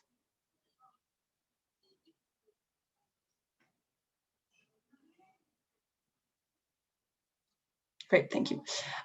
So here you can see where Rugeley is, kind of in the middle there. This is just a quick slide to show you with who we're working on this project, and that all of our partners, or the majority of our partners, are kind of from the region, to really bring that local feel, I guess, to the project, and really local understanding, I should say. We're also working closely with local authorities, so kind of Chase, as well as Staffordshire. Rugeley is in a bit of a weird place where kind of the north is part of one council and the south the other council, so kind of working with both at the same time there. And then we're working also with kind of the local utility and infrastructure owners from Rugeley. Next slide, please. Great. So Rugeley itself, so Rugeley is a town of about 20,000 inhabitants. It has about 7,000 dwellings. So we're looking at, as part of this project, we're looking at kind of the electricity system, but also the dwellings, so the housing and the commercial buildings, as well as the kind of general infrastructure of Rugeley. The reason why ENGIE kind of started this project, I guess, is because ENGIE owns actually a piece of land in Rugeley, which used to be a power station. So we're redeveloping this power station. At the same time, this project is kind of about regenerating the kind of older part of Rugeley. Next slide, please. So this is kind of the project program. So there are 9 different work packages. So the user-centric design work package, which Grace will talk to you a bit more about, which is where CCS works in, the business models, which I lead. Then we're looking at market and platforms, kind of bring that smart solution aspect to the energy communities, mobility, buildings, as I mentioned before, the energy system in general, and kind of the finance and the policies that underpin the whole design. So it's an iterative process we're actually going through. So there's design cycle 1 and design cycle 2 to really take our learnings and test the learnings with the community, and then kind of reiterate around that. And that's what this new design cycle is going to be all about, and which we're starting just about now. Next slide, please. So what is the general design output? So the expected outcome is basically to reduce carbon as well as energy costs for the people in the town, have kind of a catalyst for regeneration, which I mentioned before, and yeah, match that up with kind of the redevelopment of the Rugeley power station. The specific outputs are kind of the technologies, the business models, kind of a business model framework that Grace helps on, then kind of the local market platforms, which are the smart bits of the smart local energy system, the financial framework, as well as the user-centric design work that we're doing, which is really at the core of our project, and then the policy. So on the user-centric design, that's also where kind of CCS inputs into the project. Next slide, please. Yeah, so this is just a bit of an image to show you how we're working and how our iteration process works. So kind of there are 2 specificities of our project. So one of them is the user-centric design, in which we kind of continuously iterate all of our thinking based on what we get in feedback from Grace and another of our partner, Adam, that work on kind of consulting the population. And then the other part is about creating an energy system that works. And around that, we're using a multi-vector optimization. So we're looking at kind of hourly profiles, at economics, at kind of markets and regulations. And we're kind of optimizing. So the software that we're using, we're modeling the energy system, and then we optimize around that energy system, looking at different metrics, and we can prioritize certain metrics.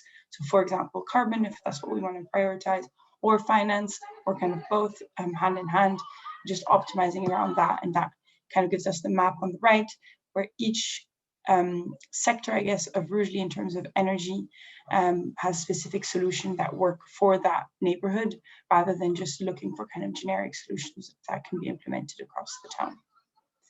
Next slide, please. Great. So this is just to show you a bit what we mean with the user-centric design. So what that work package has been doing is working on, to start with, kind of collecting input from the population. So this map actually looks at, okay, we've provided them with a map, and they were able to kind of draw into it and say, okay, this is where we're having issues. This is where, you know, there's a hedge that is blocking the way, and therefore you can't pass with kind of a push chair or something like that. So this is really to identifying that.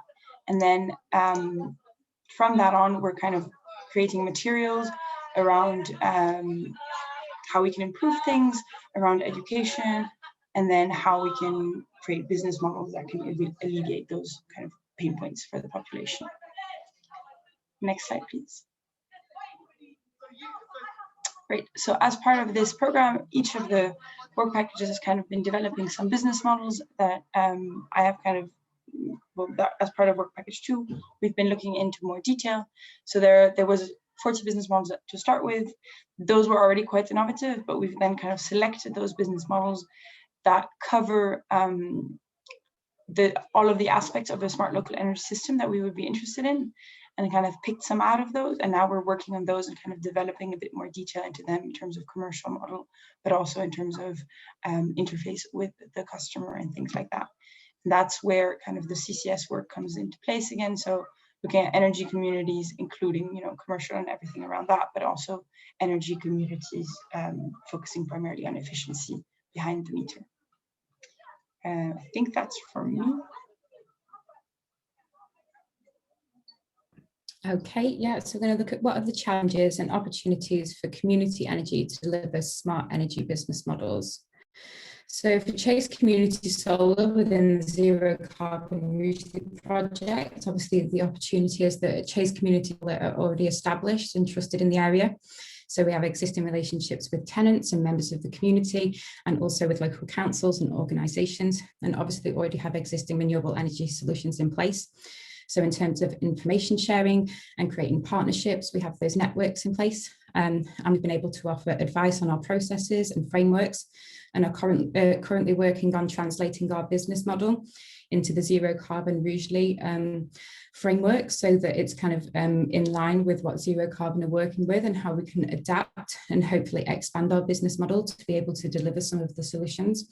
So that opportunity to test solutions that are put forward by the Zero Carbon Rugeley project.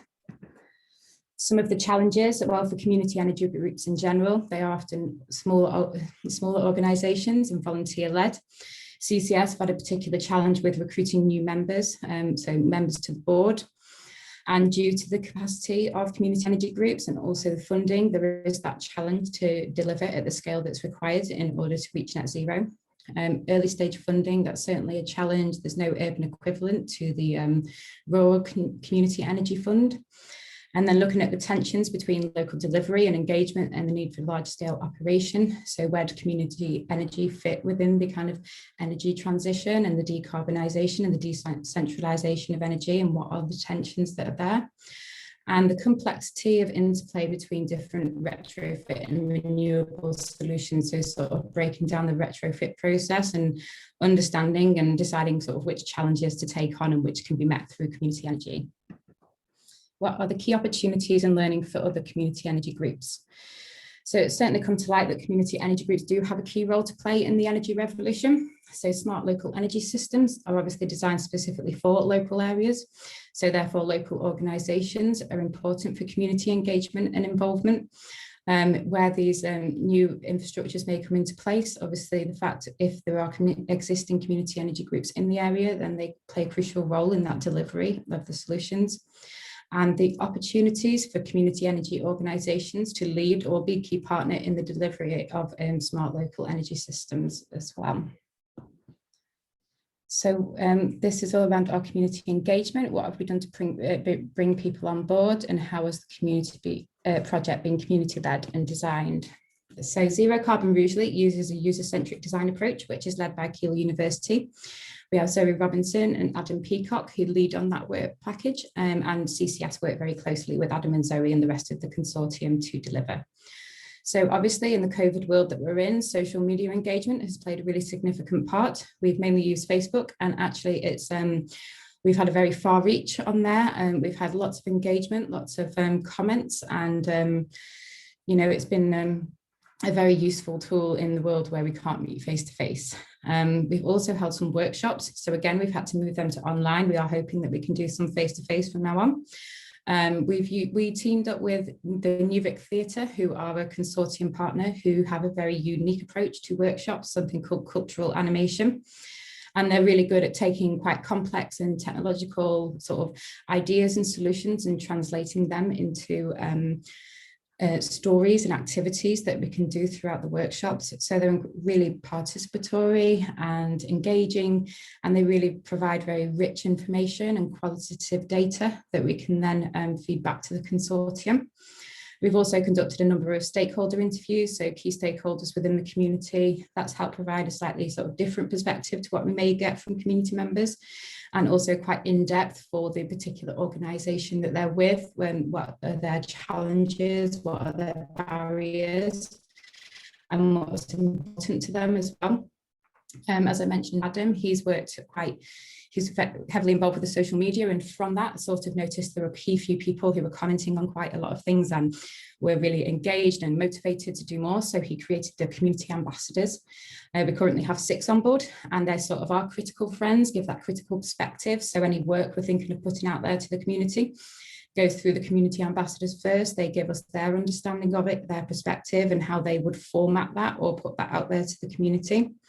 And so obviously, as part of all the community engagement, we're looking at building trusted relationships in the community. So obviously, community insight is key to developing a local energy system. It's designed with people rather than for people. I think with any development project where the community are put at the heart of the design and can input, it often has more success. And working with local organisations to embed ZCR in the community. So in particular, they're looking perhaps at areas that might not necessarily normally engage in a project such as this. So for example, we are working alongside a local residents association on a social housing estate within Rugeley. And we're just working alongside them as they kind of get things going again. And we're looking to present at one of their meetings in a couple of weeks' time.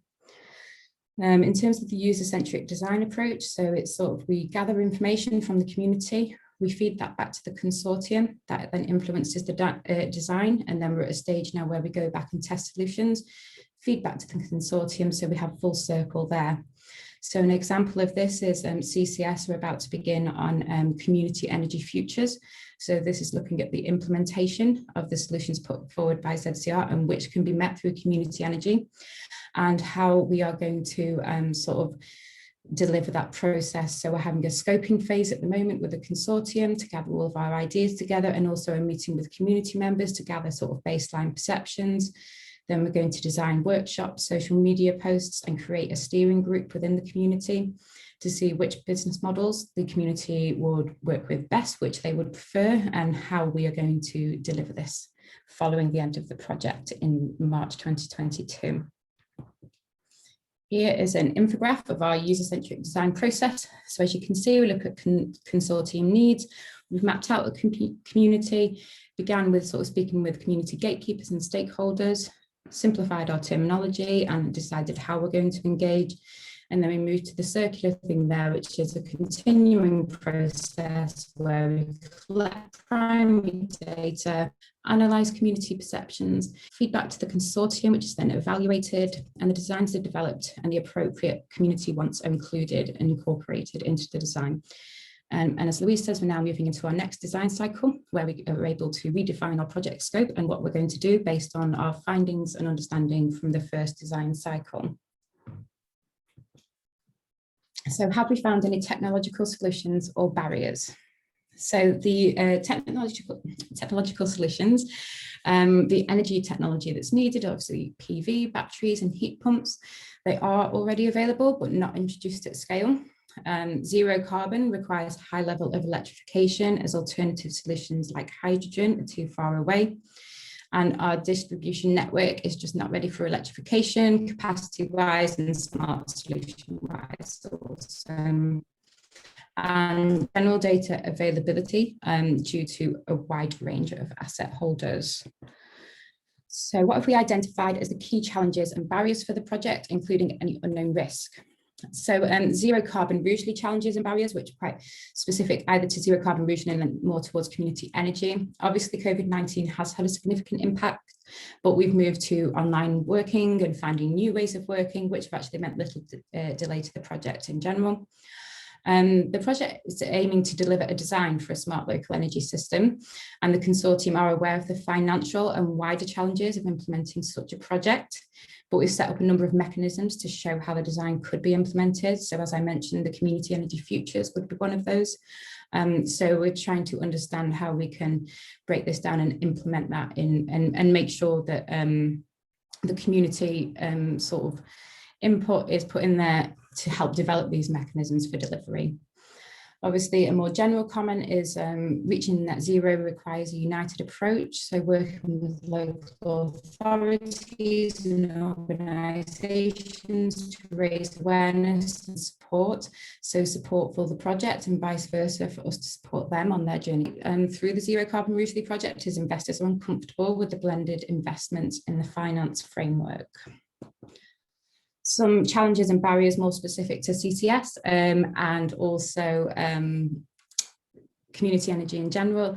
There's the lack of funding for solutions that are more risk than the currently known ones, and also communicating the routes to zero carbon usually. So thinking there, the sort of initial risks on the project were that obviously COVID was a significant one. We were worried about poor attendance to our workshops and sort of actually maybe not being able to engage at all with members of the community. So it's certainly a challenge, but something I think we've overcome very well. We've had good engagement with our workshops. We've had sort of repeat people coming back and new people. And as the momentum grows and more people are becoming aware of the project, I think, you know, we're getting more interest and more people kind of wanting to find out more. And again, sort of in general, the capacity of organisations to reach net zero targets and the skills gap. So new approaches are required. So particularly, you know, with local authorities, who obviously have a wide range of skills and knowledge and expertise. But as we're moving towards this transition to net zero, and obviously a lot of local councils are committed to net zero by 2030, and the UK target of 2050, we need to kind of look at where the skills gaps are and sort of how we're going to address that so that councils can support organisations to reach net zero and vice versa. Have we found any policy or regulatory barriers, and what do we need help to reach our ambition? Need help with? So for zero carbon, we usually sort of come across some barriers such as virtual power plants, peer-to-peer trading, and participation of smaller prosumers in flexibility markets. And then also energy as a service models for residential energy users, allowing more time to recoup investments. And then for CCS and community energy more generally, we need a cohesive funding framework. There's that lack of accessible early stage funding. There's a variety of different funding opportunities, but often quite hard to track down and access and sort of bring together to be ready for kind of a project to take off. Difficult for small organisations to compete with larger, well-organised groups. Now, that's not to say community energy groups aren't well organised, but obviously larger organisations have different teams, you know, dedicated teams to specific challenges. They have the resource funding and the time. So there is that difficulty for smaller organisations to compete. And also short turnaround times and programme times can be challenging to plan and to hire staff in the long term. Barriers to delivering data and digitally enabled community solutions. So again, sort of a zero carbon usually perspective would be community understanding of specific solutions, and implication leads to to lack of trust. We want to ensure that no one is left behind. So there are different levels of comfort that people have with technology. So that requires us to cater for different needs. The infrastructure barrier to implement best-in-class solutions for data collection and connectivity, and the lack of open data within the energy sector hampers small-scale innovation. So again, often large organisations kind of have that access to data, whereas small ones or individual people can't fully go through it. I hope you can still hear me. It just says my internet is unstable. Going to carry on. How to overcome the data and digitally enabled solutions barriers. So overcoming the barriers is obviously simplifying the customer-facing experience, ensuring they're accessible to all groups in the community. And Conigital, who are a partner on the Zero Carbon Rugeley project, are making sure that they the interface where customers interact with their technology, that is as simple as possible, that it has voice commands. So for example, perhaps people with visual impairments are able to access that, and people who maybe aren't so able to deal with the sort of technology device in their hands, they can actually speak to it.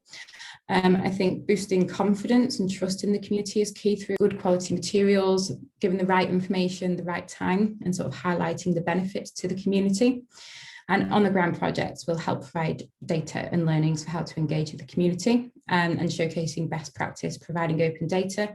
So within our CCS battery project, that's obviously something we're going to do. We're going to share our findings with the Zero Carbon Rugeley project, and also disseminate widely so that, you know, the impact is as far-reaching as possible, and how we go about sort of engaging with a more vulnerable group within the community, and how well they adapted to the technology within their home.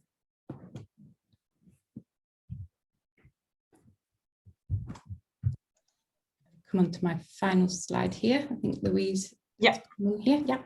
So from where we're at now, the next step, as I said before, is creating design cycle 2. So having that kind of output from there, and we're using prosumer, so that's the kind of optimization tool, and user-centric design to drive that second design cycle. Then we're also developing further the business model landscape, kind of iterating again with user-centric design, developing a financial framework that kind of encompasses all of the business models and technologies, which is kind of the financial, the blend that Grace was mentioning previously, kind of the investment blend around different technologies and risks, and then collect and report on policy barriers that we're identifying through our project. Specifically with CCF, we're going to look into developing energy communities for Rugeley. And so we're going to do this with the community. So we kind of want to have it really empowering the community to choose a model that they are, you know, that works for them, and kind of discovering what is important to them, and then developing a business model behind that that can support that community engagement, and then finding the right kind of vehicle to deliver those business models. What is the kind of right, I guess, legal framework as well to support that development. Yeah, I think that's that from us. Yeah, good. Yeah, thank you very much. Thanks both of you. I think we've got time just for a couple of questions, and I just want to make one brief comment first. It was really interesting to hear about one of the unknown risks is that kind of investor uncertainty around kind of the whole blended finance approach, and you know, that finance and funding really coming through is a challenge. So just to give a plug to another Community Energy Fortnight event, Thrive Renewables are running a session all around finance and funding on the 24th of June, if you want to check that out. So there is a question here from Ava from Repowering London. Beyond the design stage, what are your plans to involve residents in the network? Are you considering a membership scheme for residents or direct community investment in the project? So I'm happy to take that. So I'm not sure I was actually trying to answer to that question in the chat. I wasn't really sure what Eva meant with the kind of the network and beyond the design. So that the zero, are we talking about the actual Zero Carbon Rugeley project, or what happens after that project, and kind of what, if we would create an energy community, what the involvement would be, or the business models, how do they, you know, whether they have kind of a community taste and feel about them. I don't know whether that's... Ava, if you're there, do you want to come off mute and answer that? Yeah, yeah, Louise, that was the second part of your, yeah, you got my question. That was, I was wondering, like, if after the design stage, like, how will you work with the community, like, moving forward? So I think that's kind of part of what we're looking at right now with Grace. We kind of, that's part of the framework, making sure that we design something that works for the community. So we don't want to at this point kind of nail it down and say like it will be a membership. Sorry, it's extremely loud. But I think the idea is to have a membership, and some of the business models we're currently looking at have kind of a membership scheme underlying them. But I guess that will really be something that we're trying out now with the community, and depending on what they come back on with us, then that will kind of, we'll see based on that, I guess. Okay. Grace, I don't know if you want to add anything. Yeah, no, absolutely. Yeah, I think it's at this stage where we're exploring that. We've moved on to that stage now. So yeah. Right, and I guess that kind of addresses as well Lee's point a little bit in terms of explaining an example of how you engage the community, then design the business model around this. So, for instance, through community share options. Yeah, I feel like does this answer the question, or do you want me to iterate around that? No, that's fine. I was just if you did have anything particular to add on that, but I think you've covered it. And we are nearly at time, but I just wanted to, Louise, whilst I had you, just ask basically the same question as we had before. So the collaboration things coming through really, really strongly in terms of future of community energy. From your perspective at ENGIE, what has come out of the whole partnership of Chase Community Solar being involved? Is there anything additional that you've not already mentioned? Any tips for other community energy organisations kind of approaching other partners to get involved in innovation projects? So I think that actually the Chase Community Solar, we really pushed to have them on the project. I wasn't there, so I can't tell you what happened back then. But from what I heard, I think Region was heavily pushing to have an actual energy community, because that really allowed us to have usually already is kind of a big site for ENGIE. So we already had kind of some contacts within the community. But I think that CCS really brings that additional insight into what the community needs and what the community wants. But also the community tends to respond and listen much more to a kind of local group rather than a kind of a big company like ENGIE. So I think that collaboration ends up working really well. Right. And Grace, last question for you, and this might be a bit of a mean one, but I'm quite interested. If you were to go through it again, would you get involved? Would you do this project? Because it's obviously a lot of work, there is value, but a lot of community energy organisations are considering almost two different views at the moment. So continuing down the just generation, scaling up for applicability, or down the innovation, and it seems to be splitting like that. Would you recommend other groups do go down the route that you've been going down? From my experience, absolutely yes. It's opened up so many opportunities. I think working with so many different experienced people with great expertise, it's really empowering as a sort of a local organisation, and to be involved with this, and to be able to be part of that innovation side as well as sort of the community energy side, and bringing that together and seeing what the potential for the future could be, and being part of that, I'd absolutely recommend it. I think the partnerships that you create through this provide further opportunities and support for increasing the capacity of community energy. Great, thanks, Grace. And I've just seen Kai's name from Region pop up in the chat, and that reminded me that I meant to mention in session 1, because there's a lot of talk about flexibility. If you go on the Region website, they've got some really good resources and explanation for, if you're new to flexibility, what it actually means. Thank you, both of you, for your presentation. Thank you. So we'll move on to the final project. So this isn't a UKRI one, but it's still a really interesting innovation project. So we've got John Selman and Dan Turner from Plymouth City Council, who are going to be talking about Sun People. Thank you, Emma. We're actually from Plymouth Energy Community. I've got a dual role with the City Council and in PEC. So we're very much coming from the community energy angle here. So I've got a few broadband issues or bandwidth issues this afternoon. So I'm hoping this will work. If it doesn't, Dan Turner, co-presenter, is ready. Can you see that okay? Yeah. Emma, can you? Yeah, brilliant. Okay, thank you. So yeah, in terms of the Sun People project, I'll briefly explain what it's about. It's an Interreg channel project with 4 partners across the channel. We've got Aloen and Ezio, who are different organisations in Brittany, and on the UK side, Plymouth City Council and Plymouth Energy Community are the partners. And really the sort of thrust of it is around decarbonisation of heat, but focusing on not only heat pumps, but the role that solar can play, that's solar thermal and solar PV, to create the optimum technical solution and business model. And very much focused, another key component of this project was looking at it through the lens of an energy services approach, accepting that heat is challenging, it remains challenging. It's not as easy as decarbonising electricity. It involves more stakeholders. Every building's different. Every building owner needs to come on that journey.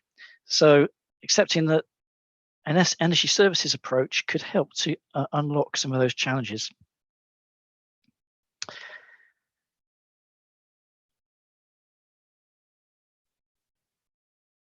Now, my slide is not moving.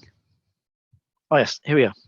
So just to go to sort of national context, the Climate Change Commission published a very interesting report in its 6th carbon budget. For the first time, it started to set out roadmap in terms of achieving net zero. And echoing lots of points other people have made earlier in various presentations around electrification being the key part in terms of decarbonising buildings, in particular heat, and the role of hydrogen very much being large industry, shipping, and some elements of transportation as well. So heat pumps are a mature technology rather than being hydrogen still going through R&D. And still some questions to answer. So the Climate Change Commission really set out the need to deliver about 1 million heat pumps a year by 2030, but also identify some of the challenges around that, which is the difference in disparity of price between gas and electricity, with all the taxation on electricity and very little on gas, despite gas actually having a higher carbon content than electricity. And obviously, electricity is continuing to decarbonise over time.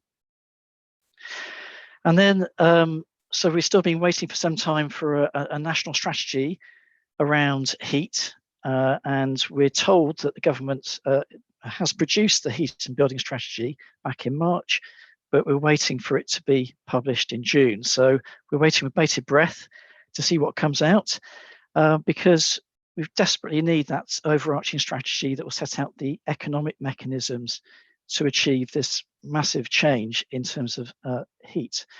If we're going to achieve net zero, we need to tackle heat. But anecdotally, we've heard that BEIS understands there's a kind of market capacity for 600,000 heat pumps per year by 2028.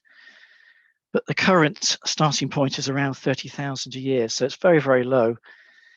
And the heat is very, very significant. 31% of carbon emissions relate to buildings, 23% of that relates to heat. And that's obviously alongside energy efficiency measures. But we'll wait to see what comes out in terms of that strategy. And in a Plymouth perspective, Plymouth City Council has declared a climate emergency a number of years ago, and again has done some of its own work analysing on a local level what needs to be done in terms of deployment of heat pumps alongside energy efficiency. And the University of Exeter did some work which was suggesting that we need 4,500 per year in the city, as opposed to the current rate. Okay, this is a year or so back, it might have increased around 100 per year. So that's a sort of low starting point. And that reflects some of the challenges there are around heat in particular. But the City Council is very much keen to working in partnership in this whole agenda, and PEC, Plymouth Energy Community, is part of that mix in terms of trying to use community, energy services approaches to tackle this. So coming back to the Some People project, there are a number of areas that this project covered. The first part was exploring the sort of technical issues. Well, there were 3 areas actually. We did some work around stakeholders, different stakeholders, which has proved to be quite challenging with COVID, but that's been interesting to talk to the supply chain, individuals, building owners, and ESCOs to try and have that dialogue with them to some degree.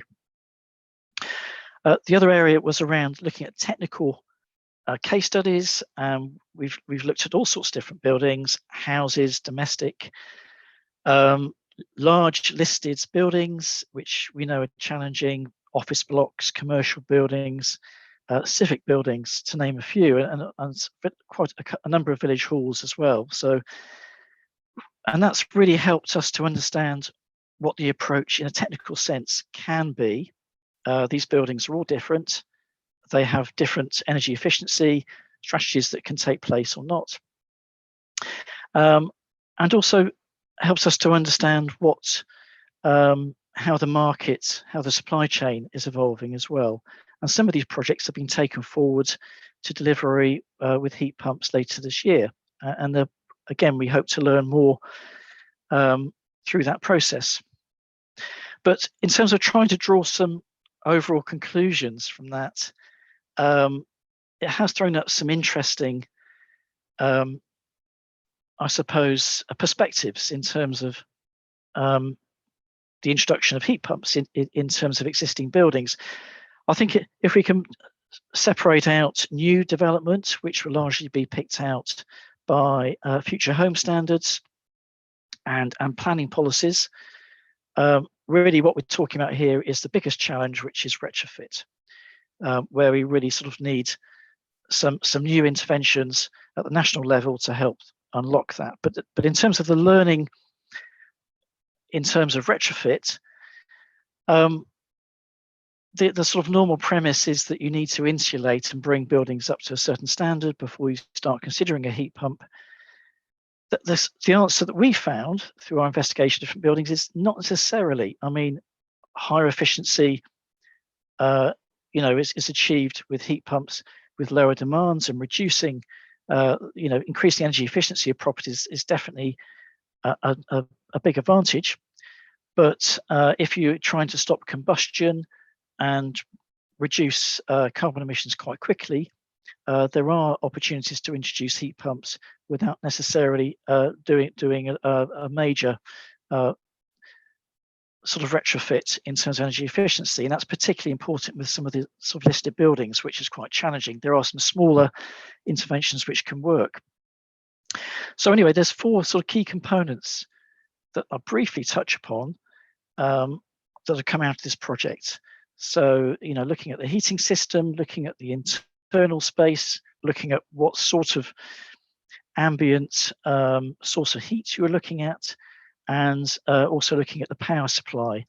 So if I briefly cover those, and then sort of the last part of the Some People project really is looking at the sort of business case and the sort of energy services approach. So the first thing is, existing heating systems are often designed around gas boilers or oil or other sources of heat, which are very high grade. So typically your gas boiler generates heat at 80 degrees. Now, to effectively heat your existing building, it doesn't need to necessarily be at 80 degrees. And in many cases, you can notch down that temperature and use quite simple energy efficiency measures like double glazing, which might be adequate to reduce down to, say, 60 degrees. And also what we found is that within the heat pump market, the assumption of many people is that heat pumps can only supply 60, 65 degrees, but actually, there's been a lot of change happening in the marketplace, and you can now get heat pumps that go up to 70, 75, even 80 degrees. However, we don't really want to we want to avoid that if we can.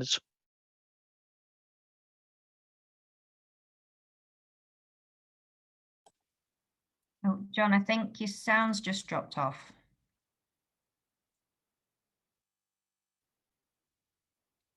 No, I can't hear you. Everybody's internet is playing up today.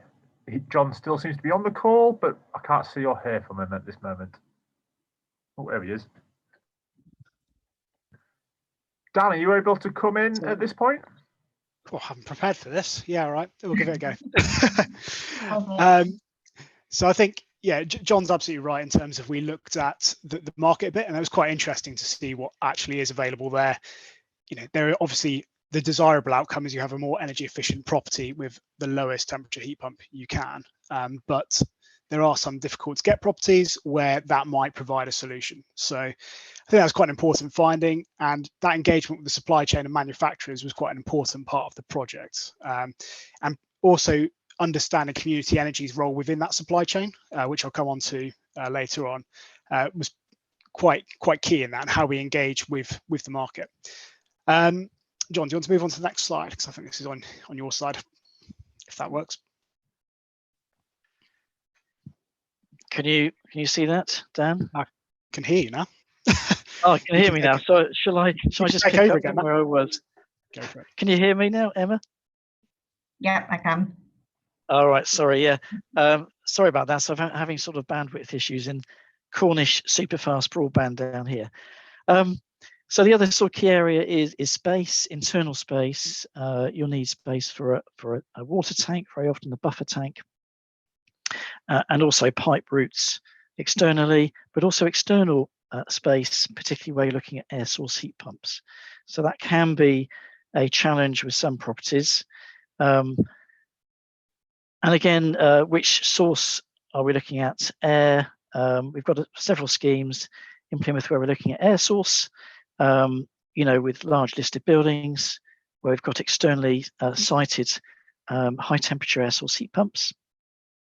But we're also looking at use of aquifers, wells, you know, and even marine as being a source. So that will influence your design. It's more of a consideration than necessarily a barrier, but it's something that needs to be designed in. And then finally, is there enough electrical capacity? We're doing a project Western Power at the moment where we're trying to look at scenarios for rollout of heat pumps. And increasingly, we're going to find with, you know, electrification of transport as well, that we need to think, work carefully with our DNOs, DSOs, and ensure where there's capacity, but obviously we need to establish if there's capacity with individual buildings as well when we're trying to retrofit. So I'll hand over to Dan, and what we're going to do is to publish this technical guidance alongside other resources on our websites, so you'll be able to see that in more detail together with some of the case studies on individual buildings. So Dan, sorry, that's Thanks, the John. checklist. I think we're still, or at least the slide I can see is still the one on radiator temperatures. That's where you're on the screen. But I'm happy to talk around it anyway. So, you know, there's a key element of the project was, John's given the background information on policy and, you know, some of the national barriers, which I'm sure reoccur plenty through today. And there's that technical work as well on, you know, what do we actually need to be looking for a viable solution, for a technical solution for heat pump installation. Then, you know, to bring in the community energy part, it's about, you know, what's our role as community energy groups in here. It's interesting you mentioned earlier, Emma, in your question around innovation or replicability and, you know, what community groups look at. I think this project is kind of gone back to basics. You know, we are looking at the replicability element, and that's partly because there's, you know, heat is a very local thing, and it's quite, it's an easy to look at bespoke solutions. You know, there's a specific building, we look at a solution for that, and that's great. You know, there's lots of value in that, and I agree in terms of, you know, community energy groups making partnerships, the value in that, the value in sharing that information. But we've gone the other way and kind of gone back to basics, almost what was done with solar PV in terms of, you know, we're trying to create a package for community energy groups, and within that business model, as John mentioned, it's a service style business model, so very similar to a power purchase agreement you'd have for solar PV. This happens to be a heat supply agreement. And as part of that package, we've created some legal documentation, so legal templates. They look at things such as the lease for space for the heat pump, or roof if you're combining it with solar PV, so combining the technologies to increase efficiency. It looks at the heat supply agreement, itself, but it also looks at things like operations and maintenance agreements that you need in place and EPC contractor contracts. So we've tried to bring that together because we feel that that's one of the foundations that Community Energy Group will require to deliver these projects in the future. Not saying that everybody will have to deliver it in exactly the same way, but it provides a very good foundation to build upon. And it's obviously cheaper to adjust those existing legal contracts than it is to commission completely new ones. Alongside that, we've developed a financial model as well. And that financial model, again, it's a relatively simple model, but it can be built upon. So we'll take into account the type of heating. So if it's an air source heat pump replacing gas, for example, take into account the heat supply costs. It does have the ability to take into account cost of carbon as well. So if we're looking to the future, the cost of carbon may well form a key part of these future business cases. And so we've tried to incorporate that. Where it stops is probably where you talk about cost of comfort, for example. So you're taking in some of these more innovative solutions that are being looked at a bit in the UK now, and certainly in the Netherlands and other parts of Europe. It's a model that's liked by many, but it does have some complications around regulation and how you charge for that and keep it affordable. So we've stopped short of that, but it's a financial model that's sound and can be built upon. This kind of runs alongside the technical information that John mentioned, and particularly building up on case studies. So we hope to build up that base of case studies. We've had a couple of events.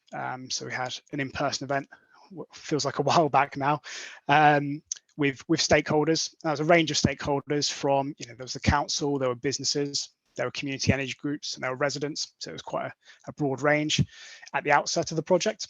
And that led some of the direction and helped us to identify those gaps. And one of those, so I guess, one of those gaps was, what does community energy industry need to know? Like, where are the gaps in our knowledge? There's a gap analysis there. And we felt that that legal side and business model side was an area we could add value through this project with the technical information.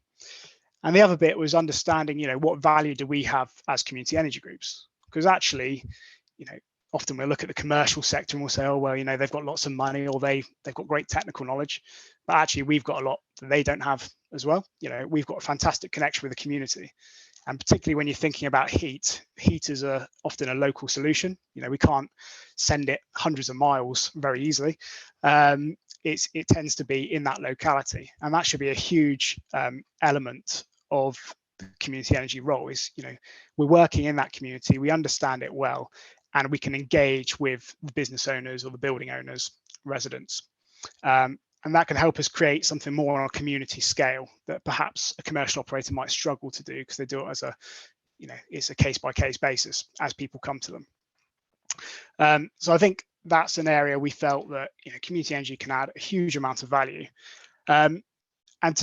In doing that, we really need to provide community energy groups with information to educate ourselves as groups, what is our technical knowledge like, but also so we can go to residents and businesses and say, these are the things you need to consider. If you want to decarbonize your heating, you need to think about things John mentioned earlier around radiators. Are you going to change your radiators? Do you have space for an air source heat pump?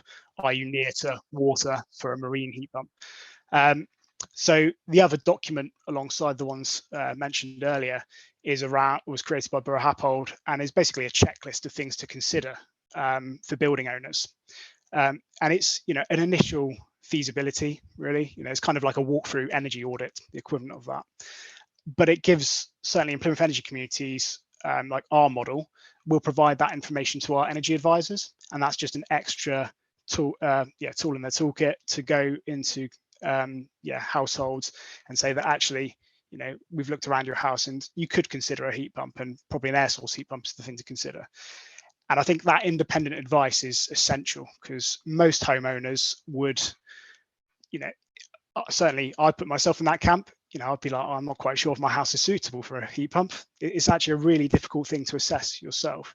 So if somebody can come in and give you that independent advice and give you the nudge and say, yeah, you should really consider this, then I think that's a very good place to be. And it's early on in the process of communities being involved in heating projects on that, as we start to scale up. But I think that's a key role at this stage, and we can build upon that foundation moving forward. So I think that's pretty much our time up with 5 minutes for questions. I'll leave it there. Great, thanks both of you. That was really interesting and really clear as well. For people like me who struggle to follow the chat as well as listen at the same time, John, do you want to just respond verbally to Kayla's question?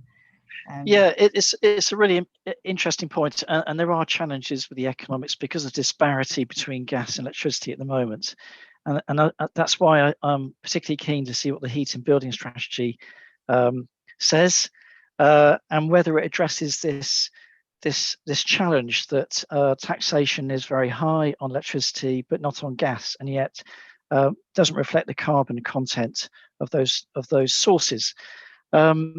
So that will certainly, but yes, I understand Kayla's concerns. Yes, some buildings are very difficult to retrofit economically in terms of energy efficiency. Yes, that should be the starting point, but it doesn't have to be. And it depends what the object is. But we found that, for example, city council buildings, we've looked at the revenue implications, and we've had to, in some cases, retain existing gas boilers, but use heat pumps to decarbonise at 80%. So displace gas by 80% in the interim, in the transitional period, and in some cases 100%. So with a small additional cost to the city council in this case. But it's a landscape that I think needs national interventions to try and unlock heat pumps, and I don't think we can do it alone. I think that's the key learning. It needs national leadership on this. But what we have found is that there are solutions out there. Heat pumps can work very well at decarbonising very quickly, and with existing secondary systems very often with some valve changes.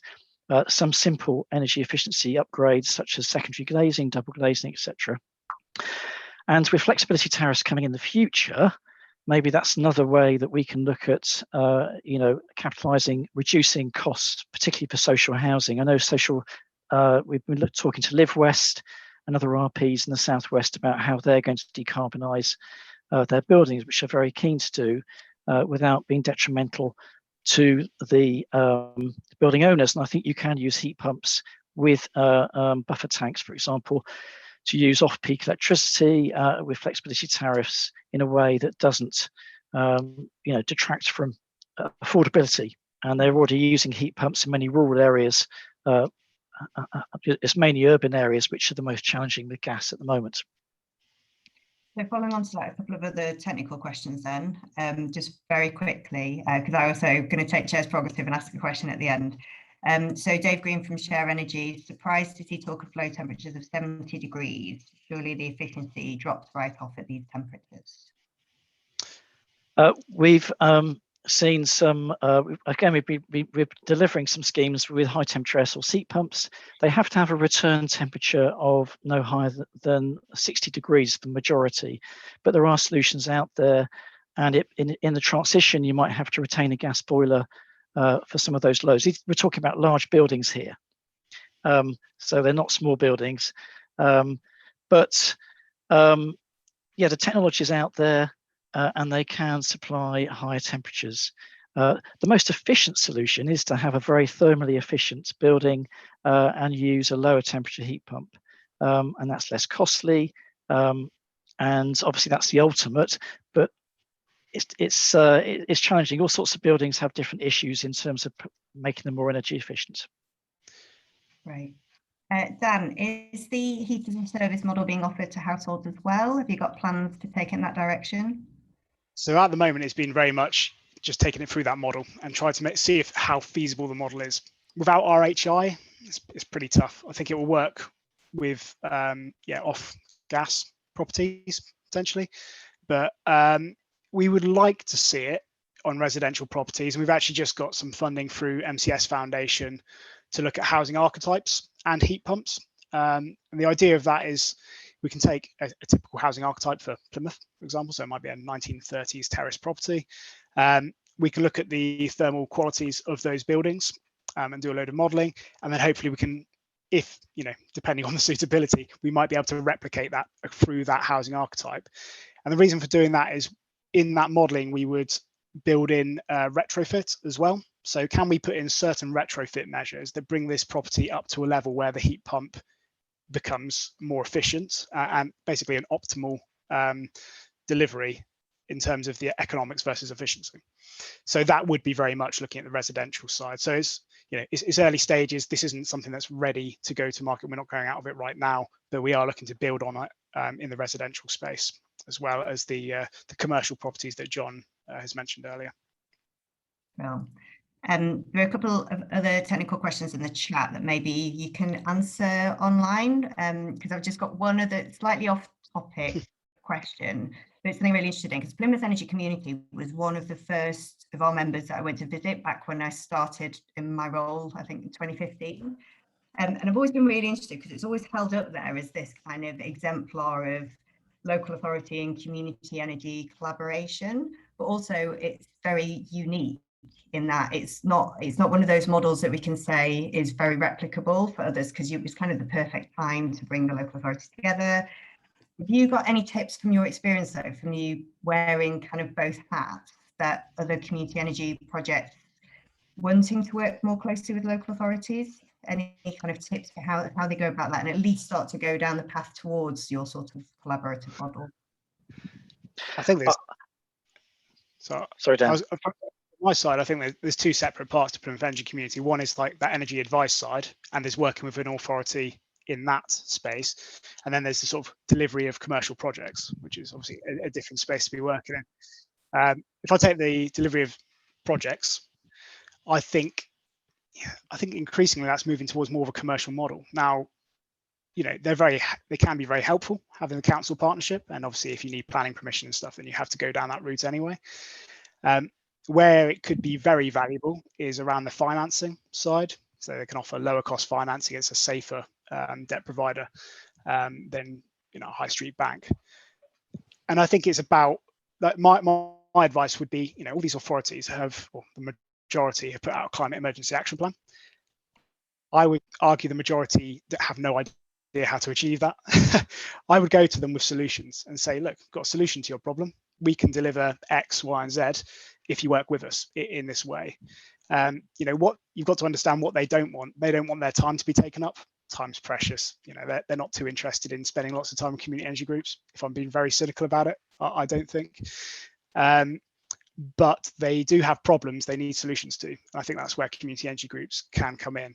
So instead of, I think sometimes maybe community energy groups need to be a bit more direct and just say, look, got a problem to this solution. Got a solution to this problem. Instead of just saying, oh, can we have a little chat about it? I don't think that's always the way to go in. I would be quite direct with it. Energy advice side, I think, is slightly different. So I can pass on to John for his views on that. John, very quick. I think the relationship with the City Council has worked very well in the past. The City Council realises that it needs to work with external partners who can move in a slightly different area beyond its kind of responsibilities. And I think that trust has been, has been so important that PEC has been a trusted party locally, which has really given some traction. So, yes.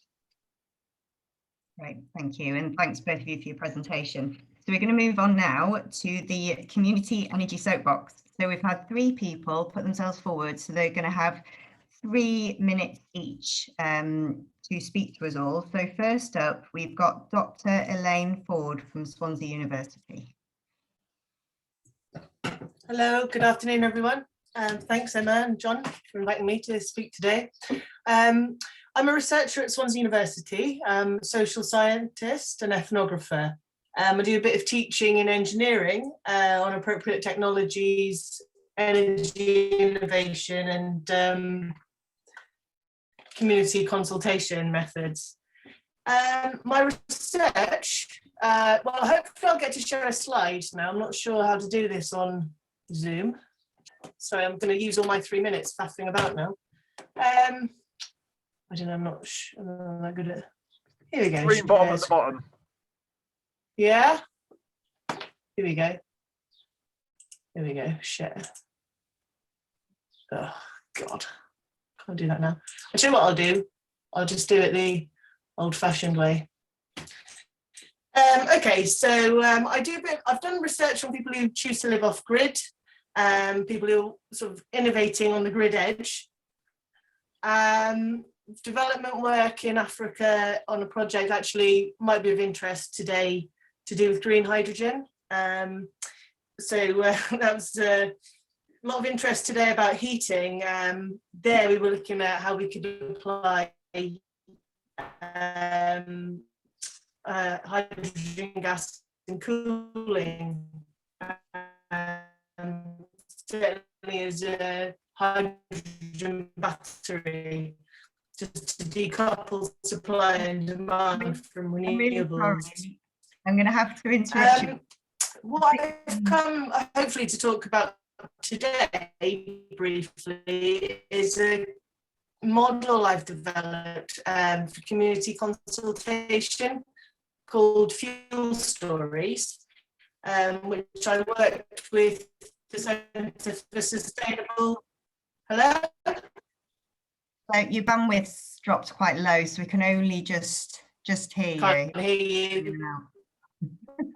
Elaine, if you can send me some details, I'll make sure I Can't hear email now. it to everybody. Am I still on? I'll just do this. Okay, so this is what we've been working on with the Centre for Sustainable Energy in Bristol. I'm just at the stage of rolling out, so it would be really cool. Okay. Yeah, great. Right, so apparently, I think there might be some big football thing happening at the moment, which might be affecting all of our internet, but who knows? Yeah, really sorry about that, Elaine. We will circulate details in the email that goes out to all delegates. Kayla, how's your internet down there? Can we hear you? Kayla from Brighton and Hove Energy Services. I hope it's better. I don't know if the football is going on down here or not. But really, I see from the attendees, we have a lot of people who are doing really wonderful things, and this was such a pleasure to hear about where everyone is so active. And my shout out is really to reinforce a little bit about what Barbara was saying. Maybe community energy is only going to provide a quarter to a third of the energy provision in the future. But it's a substantial contribution, and it's a local contribution, and it's a vital contribution that we can add in accordance with our views, which is clean, affordable energy. And so BESCO has started working with other community energy groups. We just started an initiative with Energize Sussex Coast to start decarbonizing some villages in their patch. And using our knowledge of what we gained from our project in Firle to help move along that area in Crowhurst in East Sussex. And so really, and we're also talking to Brighton Energy Co-op, so really contacting energy groups in the area to combine our resources to get the best outcome for our communities. And so this is really a shout out to say, let's work together. Let's combine resources where we can to deliver on our ultimate goal, which is clean, affordable energy. Absolutely. Thanks, Kayla. Yeah. And I know BESCO is doing all sorts of stuff at the moment, so it'd be great to explore a little bit what the other things you're up to at a future event as well. Yeah, we're really starting to focus on microgrids and working on developing microgrids. We've just installed a control center at a school where we've got solar and heat pumps. We've got an air source, ground source heat pump, and 27 kilowatts of solar. And so once we get that data and we start understanding the data, we're hoping to be able to contribute more to the flexibility side, because as it was said, flexibility is an up and coming area where we could all get involved. Great, thank you. And then so last on the soapbox, we've got John Moore from Southeast Energy Hub. Hello. Hi, John. Hi, it's a very, very quick shout out for the RCEF. Let me just see if I can share my screen, see if that will work. Press the right buttons. Has that popped up? Yeah, we got that. Excellent. So I just need to move this because it's now sitting on top of the thing I need to click to move slides, which is, how do I do that? There we go. Excellent. So yeah, very, very quickly, I'm hoping that pretty much everyone here is already aware of RCEF. It operates as a fund through 5 different energy hubs. I'm currently working with the Greater Southeast Energy Hub, no hubris there, obviously. And obviously, depending where you are in the country, you need to go and talk to your local energy hub. And really the overarching aim is to bring investment into local energy projects. The process is a pretty simple one. It's all about de-risking the upfront expenditure for community groups.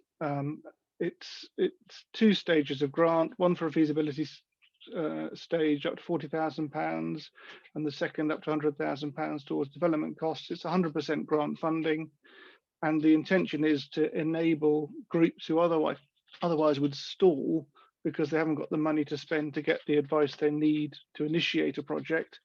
And so the feasibility stage is to get experts in to help define the specification you want and to make sure you've got the correct options selected. And the second stage is to cover things like planning costs and other development costs. And very often groups find that they need to do quite a lot of upfront work before they can then access some of the capital grants that are available to support projects of this type. And that's really where RCEF can come in. Eligibility, you've got to be one of these sorts of organisations. It's a very broad list, and also you have to be rural. But when you look at the map, rural on there is anything that isn't sort of light blue to dark blue. So it's an awful lot of the country that actually isn't urban. So you might not think you're terribly rural, but it's worth checking because you might be surprised. And in terms of the technologies, it's mostly around energy generation that it's come about, but it's very much also about low carbon heat. And if you're looking at a multi-technology project, which might include storage or energy efficiency measures, or using flexibility, grid services, demand side response, all that sort of stuff, then very often if you can build that into a project, it will be eligible, and it makes for a good financial stack as well. So that's it. In the Southeast, John Taylor is the primary contact. I'm working with him at the moment on contract just to support groups to help them to do that very first bit of actually even getting to the stage of doing a grant application to get the grant to do the feasibility. So I'm a sort of working in a slightly meta world at the moment, but RCEF is there to help get projects off the ground. Please do access it. And that's it. Thanks. And just to say that we are going to be working with all the energy hubs as well to make sure that all the learning coming out of RCEF, the Rural Community Energy Fund, is shared across the sector. John, there's a question from Nadia in the chat as well, if you can just answer that. Oh, hang on, I have to turn the chat back on. I had to set the chat off. I'm multitasking, you know, it doesn't come naturally. We're going to move on to the next bit now, so if you answer it kind of emailing. Yeah, I'll do it in the chat. Right, and then a shout out as well for everyone from Tom Broad. Want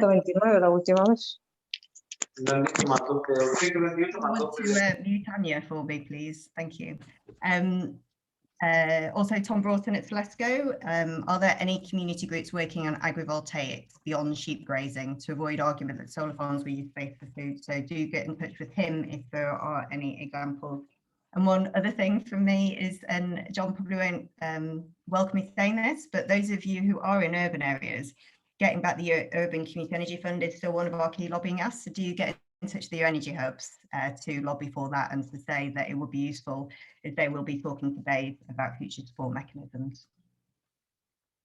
Okay, so we are now in the last leg of the conference, so closing bit. So we're going to be putting up a very quick poll, just 3 questions, which we'll put up on your screen as we're going through this next bit. I won't read through the poll just because of time, but if you can respond to that, then that would be really helpful for our future planning. Damien, I'd like to hand over to you. Do you have any brief reflections from everything you've heard today? Yes, I do, Emma. Hopefully. So yeah, I think Barbara mentioned in her presentation silver bullets, and I think there aren't any. I think what we've seen today is there's a number of different opportunities for community energy to deliver net zero projects and interventions, whether it's around generation or heating, or whether it's around transport or retrofit of homes. I think that the one key theme we do have is around the role of community energy organisations to engage with communities, and the ability to communicate with a range of different stakeholders who speak different languages. So I think repowering was a really good example whereby the ability to understand the sort of needs, challenges of communities and translate that into the language that industry speaks, that local authorities speak, and also that sort of policy makers speak. And they are very different languages. And I think that is a unique role to be able to speak all of those different languages. And so, yeah, I think a consideration of a business model or business models for the different organizations grounded on that unique position that you have as an industry. I think it's really important to consider the skills that are required for the business models for different organizations. So I think things are going to get more complex rather than less. So there'll be a requirement for skills, whether they're as part of your organization, your industry, or actually partnering with others. And I think the last point is possibly one for you, Emma, but we still have a sort of legacy market structure where we've got licensed generators, licensed distributors, and licensed suppliers. It is a market designed around the legacy energy system, and we don't have that, and we're transitioning away from it. So there will need to be market reform. I think it would be really. I think if the community energy industry can coalesce around its role and how it sees its role in a future market, then I think that will be really helpful to test those roles and then coalesce around a position and then lobby, because we will see market reform. So I think maybe you can start to lobby around your silver bullet and be on the front foot. I know policy and regs is a bit of a vortex, and I know lots of community organisations are pragmatic and don't want to get sucked into that. So that might be your role, Emma. But I definitely think there's lots of opportunities to define a role, because the value that we even see today, all of these organisations are delivering to communities is apparent. Yeah, no, well, I guess that's why we were set up as an organisation, really, to take the burden off community energy organisations to engage in policy and regulation, but it's not particularly easy. So if we can work together on that, then that would be fantastic. Absolutely. Actually, I think it's how we see our role supporting innovators as well. It is a vortex, yeah. Great, thank you. And we have that recorded as well, so stay back. So I just want to wrap up now, really, to say thank you to everyone taking part. So for Innovate UK for working with us on this event, to all of our speakers, to everyone for joining in and for your input. And of course, thanks to all my team working away in the background of this event. And I'd also like to thank in particular John. So in case any of you haven't come across John Hall, he's been our communications and events lead at CE for over 5 years now. And actually it will be his last day at CE on Friday. So we are incredibly sad to see him go, but I'm so pleased for him. He's moving on to an exciting new role and having the opportunity to build a new communications team from scratch at a leading energy innovation company. John's been a huge central part of the role and such a support to me over the past few years building up CEE. So thank you, John, from me, the team, our board, and I'm sure all of our members and partners. There's a little bit about John in the most recent member newsletter if you want to take a look at that. And I'm very much looking forward to having a big outdoors knees up with him on Friday, and I know that we'll stay in touch. So before I get all teary and misty-eyed, back to Community Energy Fortnight, do follow us on social media, get involved in everything that's happening over the next 2 weeks. We've already seen Next Generation programme launching some learning materials, and you're going to see lots of blogs and other launches. Some event highlights this week are Net Zero for 2038, so the role for community energy in Greater Manchester, that's on Wednesday. We are involved in benefits of community energy report launch Friday morning. Now this one will be interesting because it's really looking at why community energy is different and how do we use that in order to have better value power purchase agreements with local authorities and other partners. And we've got speakers from BEIS and Environmental Audit Committee at that, so that's Friday morning. Lots of others to look on the website. Next week is our AGM on Tuesday, I think 22nd in the morning, open to members and non-members. Our launch of the State of the Sector report on the 23rd. And of course, Cooperative Fortnight starts next week as well. So their hashtag is #JoinACoop. So have a look at that, and lots of kind of crossover and collaboration there as well. And of course, join us. If you're not a member, please do join us. The more members we have, the stronger our voice when we are advocating for better policy and regulation. And finally, thanks again to Thrive, Renewable and Patagonia for their support throughout Community Energy Fortnight. And that's it. We'll wrap up 5 minutes early so you can go outside and enjoy the sunshine. Thank you so much to everyone.